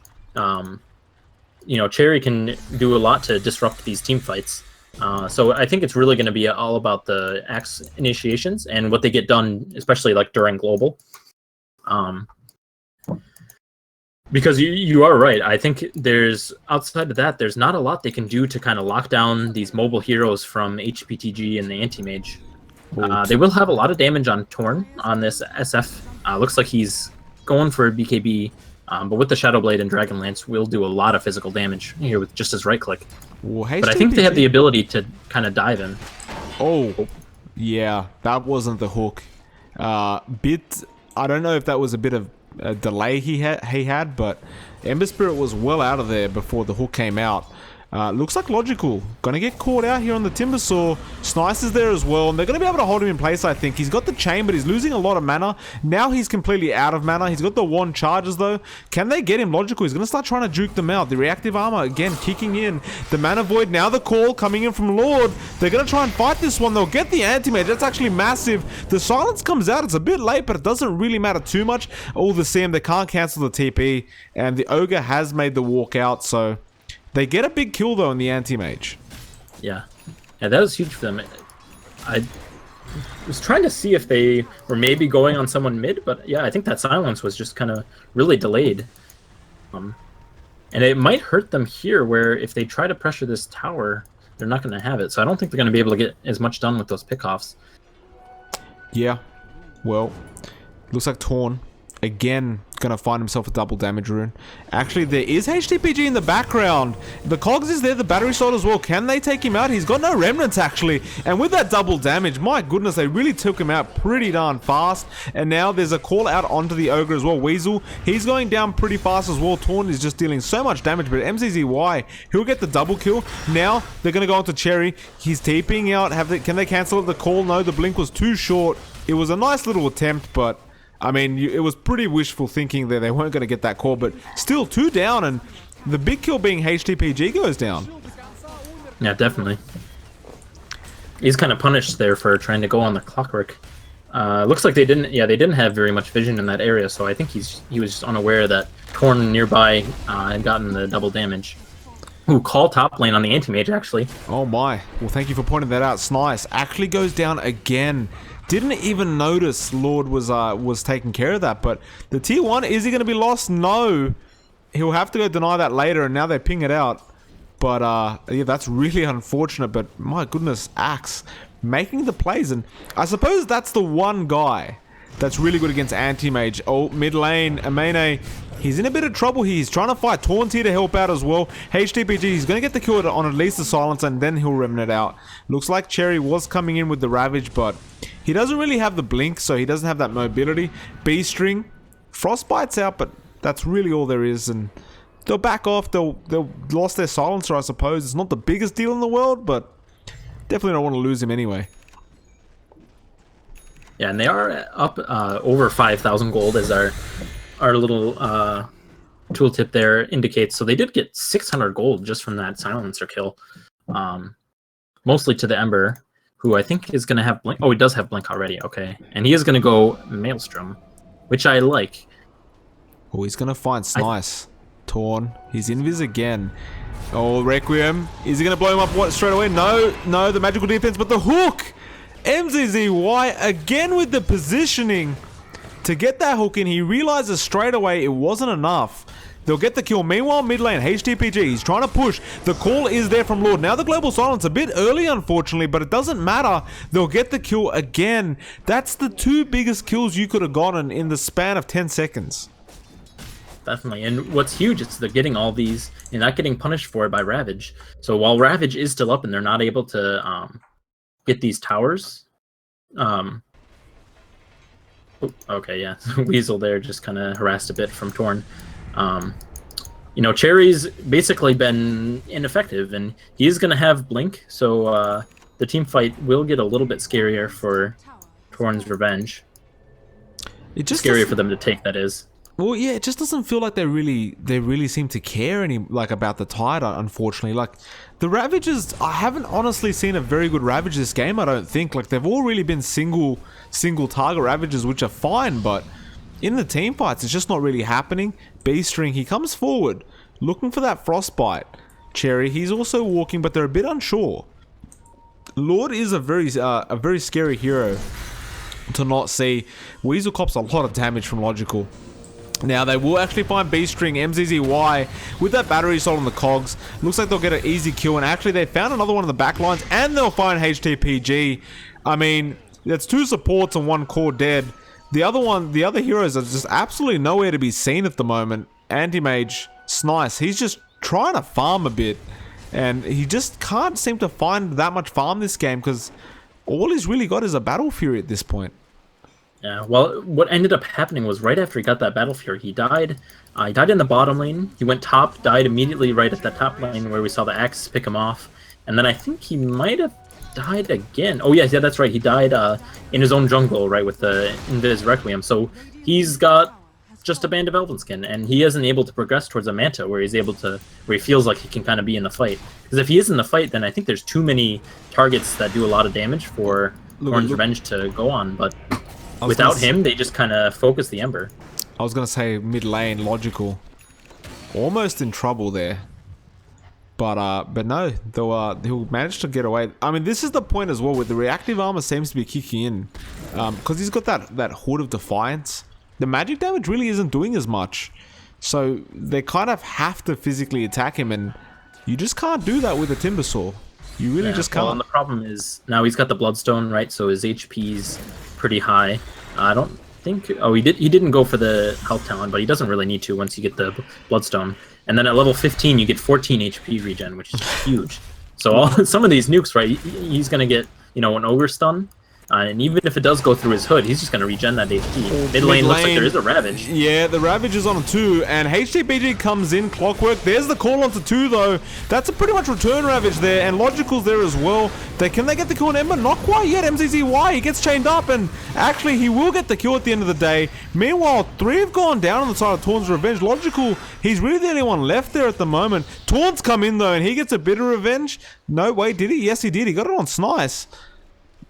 But that'll be it. 3 for 3 at this point. Logical will walk away with that. Torn still chasing. And actually, no, they're going to keep trying to find Cherry, but I don't think they will. And that'll be an equal fight, but apparently goes pretty much the way of the Radiant. Salt getting 2.3k out of that, and the Torn's Revenge only getting about 600. And the only problem there is that their cores do get kind of cleaned up at the end of the fight. But I do think the Anti-Mage probably got... all the kills happened before he died, if I'm not mistaken. So he did get all the reliable gold from those kills before he dies. Yeah, well that's a bit of a shame, unfortunately for him. Actually, Torn. Poor Crystal Maiden. I mean, that's the thing though, isn't it? When you play the CM and you're playing up against like an SF, you just can't survive at this stage. Actually, Logical gets gushed up, still chaining away though, and he's making a lot of space here. Meanwhile, on the backlines, Torn's coming in and he finds Weasel on his lonesome at this point. Looks like he wants a bit more than Weasel though. He's got the Requiem. HDPG's there. He's got to be quick. Now he shows himself in the Remnant straight away. Unfortunately for him, the Shadowblade did wear off, I should say. Hurricane Pike now picked up as well. But things looking pretty decent so far for the side of Torn's Revenge. 29 to 18. A lot of tier 1s and tier 2s taken. In fact, there's only one tier 2 left at the top lane, and it looks like they're going to go take care of that business right now. Yeah, well, what's really been good for Torn's Revenge is their cores have not died quite as much in the last couple minutes here. So Torn now with BKB with Hurricane Pike is pretty scary. Well, Global Silence, where the hell is that coming from? MZZY actually gets a kill on HTPG. Is it just me, or are these kills getting harder and harder to find? I was just as confused. Well, it's 30 to 18 now. They're going to try and find some more Torn. He finds a CM, and I think he likes what he sees because he's going to continue chasing. No, he'll actually back off now. That being said, though, Lord will take that. Oh, the call. Bit misplaced, but they'll probably know she's gone the other way. Logical has got the right idea, but again, she jukes them out. I mean, B-String, can he make it out of here? No, the hook is committed. MZZY. I mean, you have to do it, I suppose. And Torn gets a godlike streak now. Yeah, now with Clockwork, with Axe, with and the Timbersaw attributing a lot of magic damage, as well as Torn, with the Shadowblade. I think they're just they have too much map presence where they can be everywhere at the same time. And Salt Shakers, their fight is a lot of team fight with the Ember. With they want a good 5-man Ravage, and the Tide does have team items. Looks like Ack will break a smoke. Excuse me. Yeah, Lord. Actually, they're going to try and fight this. They jump in straight away. Logical. He's in the middle of all of this. The call is there. Snice. There's the Ravage as well. It's pretty good. Snice, though. He goes down. Weasel. He's running away from this one. Cherry. He's in a bit of trouble himself. Losing a lot of mana there. Roshan's still alive through all this. And Ember, he'll back off. But the hook from MZZY. My goodness. Cherry jumps back in. They still haven't killed anyone. There's the call onto 2. That's absolutely massive. And the dunk as well. HTPG trying to run this one off. Looks like he will be successful in that unless Lord brings out an amazing call, but he has no blink available. And I think they may just go for a tier 3 here because we saw this last game. They went to the Roshan and then decided, no, we'll go straight for the tier 3. No, never mind. They're going for the Roshan. It's just too low to leave, I suppose. Yeah, well, in the last game, right, I think that it was the Coddle. They wanted to get tower damage before the Coddle respawned, but here they don't care. I think with Ravage down, they can take kind of any fight they want to. Yeah, well, I mean, they've got the Aegis now.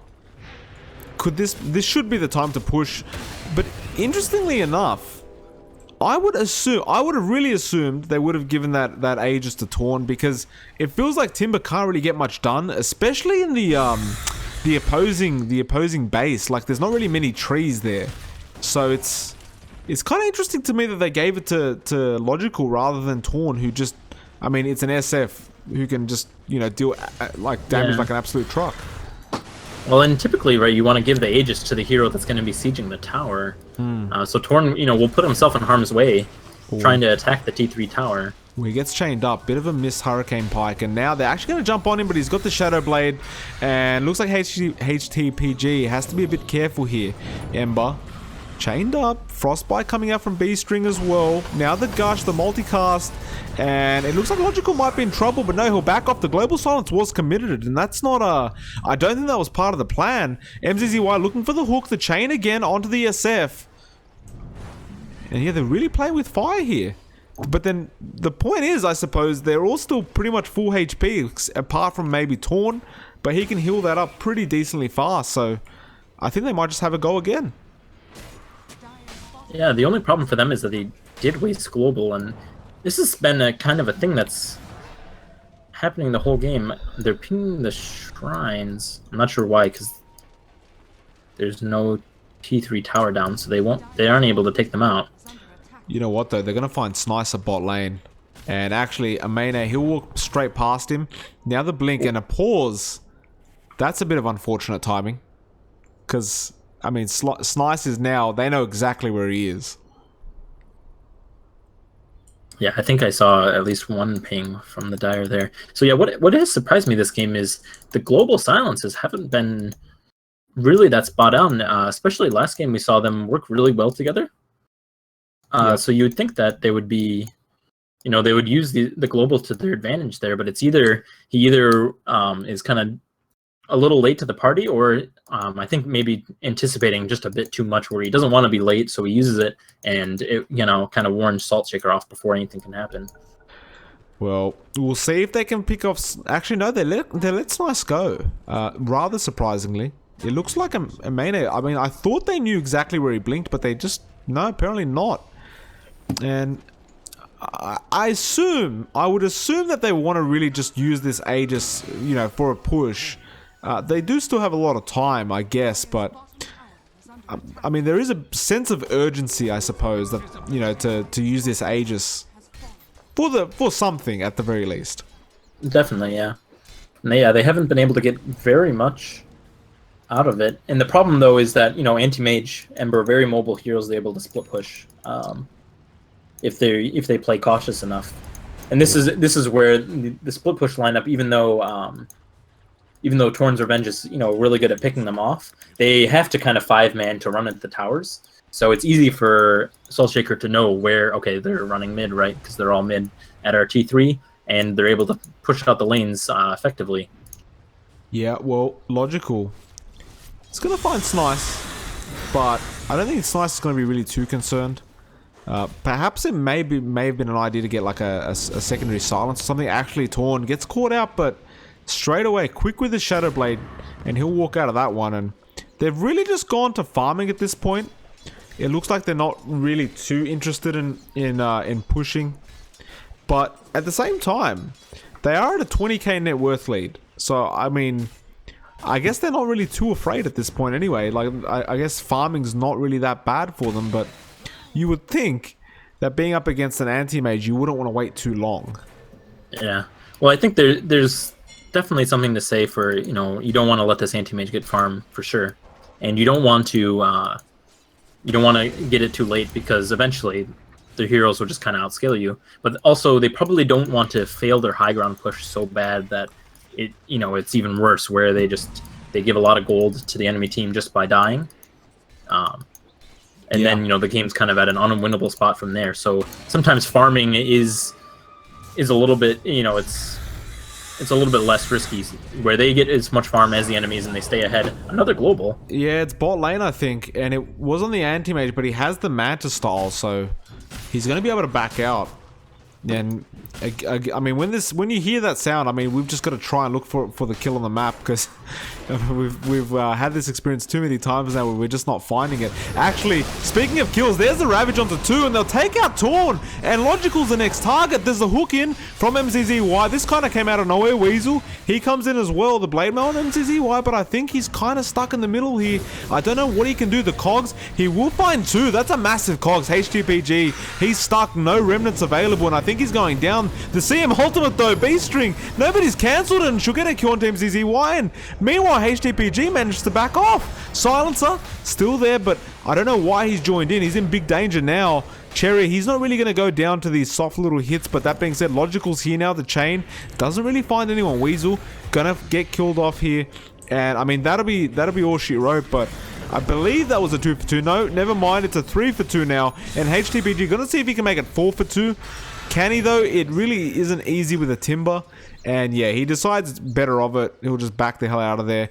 Aegis was expended and 3 kills. I mean, I suppose it's pretty decent for the side of Salt. Oh, definitely, yeah. That's a 4,000 gold swing almost. And the only heroes they lose, right? They're supports. So now this anti-mage, he's got his Vanguard. He's closing in on the Abyssal.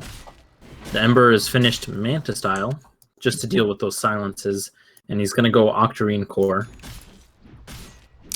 It's gonna be interesting. I mean, we did talk about how you don't want to give too many kills away, especially when you're this far ahead, because it means so much more, and it's gonna be very dangerous. Like this, I'm scared that they're gonna leave this anti-mage too long. And Snice, I mean, if they leave him for another 10 minutes, I'm just, when the anti-mage starts split pushing, things can get pretty frustrating, and unlike last game, you don't have that logical Tinker to split push back. Yeah, well, I think what they wanted to do was perhaps get this Butterfly and Torn, and maybe either another Aegis, or just with that Siege. But he died in that fight, so now it's set back the Butterfly quite a bit. And when he does go for it, he won't have buyback. Amene, he gets caught out. Ember, he could be in trouble. The silence committed, but the Manta style was pretty quick. HTPG gets out of there. My goodness, I'm not sure if that was a fluke or not, but they do manage to get the Ember out, even though the global silence was expended. That was pretty clutch. Yeah, it's really come back to kind of bite Torn's revenge in the butt here, that their global silences haven't been very effective. It just means, missed kill opportunities and more missed opportunities to kind of put more pressure on the map. Look at Lord, he's invis right now with that Silver's Edge, in fact. And it almost looked like he was about to look for somebody, but then he kind of lets it be. They're pinging mid lane. There are quite a few heroes there, so this could be a 5v5. There is a Ravage available as well. Oh, there's a chain miss. Logical, he kind of screwed up that initiation, but he's going to go in anyway. Weasel, they will back off. They realize they're being initiated on, and they'd rather just fight on their high ground. Amene was not with them at that point either, so it would have been a 5v4. Oh no, actually a 4v4, because HTPG was still at the bot lane farming. But yeah, they'll back off. No fight at this point. And we are now actually Logical. No, never mind. He's just chaining out. 38 minutes in, 22 to 36, and still no tier 3s taken quite yet. I actually kind of like the smoke from Salt, because it's pretty clear Torn's Revenge is going to split up. And so they're gonna find heroes here. Yeah, they're gonna find at least MZZY. And there's the Ravage. They'll stop the chain from Lyrical. Did I say Lyrical? It's Logical. My apologies, but he actually suicides himself, and MZZY will end up going down. HTPG will pick up that kill, and my goodness, straight away another smoke. They want to keep this roll going, and I don't know who they're gonna find. They're a bit out of position. Although, Lord, if he runs the wrong way, he could be in a bit of trouble here. And HTPG, he's running the right way at this point. This is a bit funny how they're all running and avoiding Lord rather than running into him. And I think they're about to find him. B-String, yeah, he sees him. Oh no, he doesn't actually. He was behind the tree. I don't know how Lord literally just avoided everyone without knowing they're smoked up. Unless he did, but then he gets chained up. BKB, Blade Mailers, World Call. They actually took the B-String out with Torn. Now BKB is everywhere. The Global Silence as well. Remnants out from HTPG. It looks like they're thinking about turning this around. But no, they'll let it go. No Ravage available, so probably not worth the fight. And yeah, that'll be it. Unless they find Snice with the call and the root. Can they take him down in time? Snice, he does get out with 200 HP. HTPG walks in, and I mean, this man's just trolling at the moment. TP, this could have been a mistake. No, it's not. He is styling at the moment, and he will make it work. My goodness. Yeah, we actually see, I believe that was the Silencer. Yeah, the Silencer does get to Atos now, so they're able to kind of lock on to the Ember and the AM a bit more. Super fortunate for them that they were able to get away.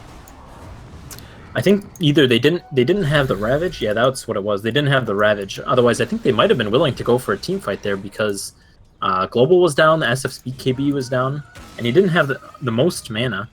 But he still he did get to that butterfly now, so he does do quite a bit of damage. Oh, look at this HTPG. He jumps in, but he gets rooted up, and he should have learned his. No, he has a Manta style. Never mind. I forgot that the Manta actually breaks the root, so he can kind of get out of it that way. But my goodness, the man's got balls. He's really playing with fire here. He is. He still does have to be careful. The pure damage from Timbersaw with SF clicking him, if he does get called, he'll die pretty quickly if there's heroes near there.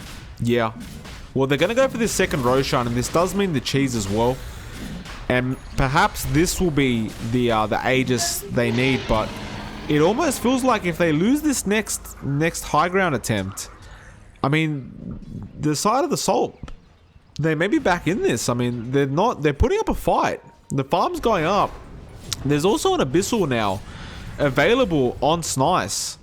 So they're not really pushovers at this point. They can actually fight if necessary. And like I said, if they lose the next team fight, they could give too much gold away to this Radiant team. Yeah, well, the problem is they are over 15k net worth in advantage, it looks like, but I think they're not using their spells at least in perfect precision here, and an Anti-Mage and an Ember Spirit will, you know, they are farmed enough to where it doesn't matter, right? As long as they aren't going to be killed during Global, maybe during a call or during an Atos from the Silencer, they really can kind of go have a rampage. Something to mention is the Anti-Mage, once he's Bloodlust, is pretty, he does attack pretty fast. That poor Clockwork in one of those engagements just kept getting bashed because there's a Bloodlust and Anti-Mage wailing on him. Yeah, and now they are making the push here, Pants. They're coming in. A lot of damage. There is a lot available on Torn. He's 6 slotted at the moment if you include the Aegis. They use the, what the hell is that called again? The Bloodlust on the tower. Not really gonna matter too much though. Tier 3 Torn will take it out. No deny attempt. They may be happy with this, but Cherry, he's almost baiting them to come in. He does have a 4-star Blink Dagger, so he does have that mobility if he wants to jump in and ravage, but they are very split up on the Torn's Revenge side, and Torn is just sitting on the front line. And you know, this time around they actually put the Aegis on Torn, so they realize the weakness of putting it on Logical at this point in the base, and they probably made the right decision here. Well, what's huge is now he's got the Butterfly, he's got Hurricane Pike, and a 50 attack range from his level 25 talent. Well, look at this. They stun him up. He has the Aegis. Hurricane Pike's away, but that range Rax is almost completely down. I mean, the damage is just insane. And he's just going to walk back in, I think. No, the Sleight of Fist. And yeah, no, he will just walk back in and just continue right-clicking. The fortification was used, no, the stun. And Lord, he actually gets a call. The Aegis committed. Ravage onto 3. Actually, he hooked into it. That's no good, but there's the global silence. Manta's coming out from Ember Spirit. They root Cherry in. Logical jumps in as well. They'll take out 1. Ember, they took out him. That's a massive kill. Now CM as well. Snice. He's trying his best here to man fight this, but you can't really do that against an axe. And Lord will take him out. There's actually no buybacks as well. So, I mean, that's pretty bad news. That's probably mega creeps at this point, actually. Radiant's middle tower is under attack. Yeah, once Spector comes off, they should be able to get this tower. Torn, still, you know, healthy relatively after the Aegis. The problem was, right, that he didn't have to use BKB during that first fight, and they kind of ravaged while he was dead, so they weren't able to put any pressure onto the SF. They're still going here. They're going after Cherry, but they let him go. He walked back to base, but I mean, it's mega creeps. I respect them for not calling the GG. Maybe they want to play this out. Maybe they've got some kind of plan for this. I mean, they could definitely defend, but it's not going to be easy. CM jumps in. Oh, blinks out of the hook. My goodness. Again, playing with fire, but not sure if it's going to matter too much. Logical. He's jumping in. He might even fountain dive this for all I know. They do frostbite him up, but he's healing so fast. He's got 57 HP regen per second. Now MZZY jumps in cogs onto 2, and he will force stuff out. B-String, he's kind of in the wrong place at the moment, and he does blink out. Now Torn, they're going onto him, the Gush, onto Timber. AM is still down, mind you. Call onto the Ember Spirit, and Weasel with the Ghost Scepter. Yep, no. Nothing really happening, to be honest. HCBG jumps in, chains, and the Gush is there. They'll take out Torn at the least. HCBG, though, he might go down. The dunk from Lord will do the job. Weasel, gotta try and run out of this one now. And Anti-Mage actually gonna get a kill into the Clockwork, it looks like. BS String commits the ultimate. This is interesting. They're actually fighting back here, and I do like seeing it. Lord, thinking about a callback. He's gonna... That blink from Logical. Well, I don't know if he managed to catch that, but he did. He blinked kind of back towards the Radiant base, completely baffled the Anti-Mage there. But it looks like they will clean up some. Yeah. Oh no, the call actually comes out. Yeah, they'll get the kill onto Anti-Mage now. He still has no buyback. They call the GG. They've had enough. It will be a 2-0 victory for Torn's Revenge. And I mean, you've got to say they're pretty darn good, and it's going to be a force to be reckoned with here, Pants. Yeah, definitely. I think you can let them have silencer. It seems the poor guy seems every global didn't seem to have the greatest impact, but I think some of those last couple ones did, you know, work out okay. I think a couple times they overestimated the use of it, right? And then the Anti-Mage mantas out of it and is able to get away. But definitely well played from them. They kind of almost threw that away there at the end, because I think they kind of got lucky that the Anti-Mage didn't have buyback both times there. Yeah, well, it was an excellent series. I enjoyed it. Yeah, definitely. I'm sure you enjoyed it quite a lot as well. Before we go, Pants, do you have any socials or anything like that? Any shout-outs? Well, I do have a Twitter. I don't know how. I don't really tweet much, but if you do want to find it, it's General Hosen, I believe. Yep, General Hosen. Fun story about my gamer ID, right? General Pants. There is a clothing store in Australia, which actually I don't know. Maybe you've heard of them, named General Pants, and so on Instagram and Twitter and all these things. I can't be General Pants because the clothing store has already taken it from me. It's really bizarre to me when I tried to make that and I find out it's taken already. What's going on? And General _ Pants, which is sometimes what I'll go for, is also taken. So I looked it up and it's some clothing store in Australia. Well, if it makes you feel any better, they're completely overpriced, and I mean, a lot of people go to them, but I'm not a big fan. So you do actually? Are they pretty popular in Australia, or? Yeah, there's quite a few stores, but like I said, they're fashionable, I suppose. But the thing is, like, the price is just stupid. Like, it's ridiculous. Yeah, there's stores like that. In America, there's stuff like Abercrombie or where it's the popular thing, but it's really what it is overpriced t-shirts, right? Yeah, pretty much. Well, I'm gonna close this off. No shout outs, something like that. Well, shout out to Torn for finally getting his revenge, right? I don't think it's over quite yet. I think he has to get revenge throughout the whole thing, but I'm sure we'll keep track of what Torn does. Guys, it's been Michael Phoenix, it's been General Pants, it's been an absolute pleasure. If you enjoyed the cast, and consider following the Twitch and follow me at Twitter at MLP Dota.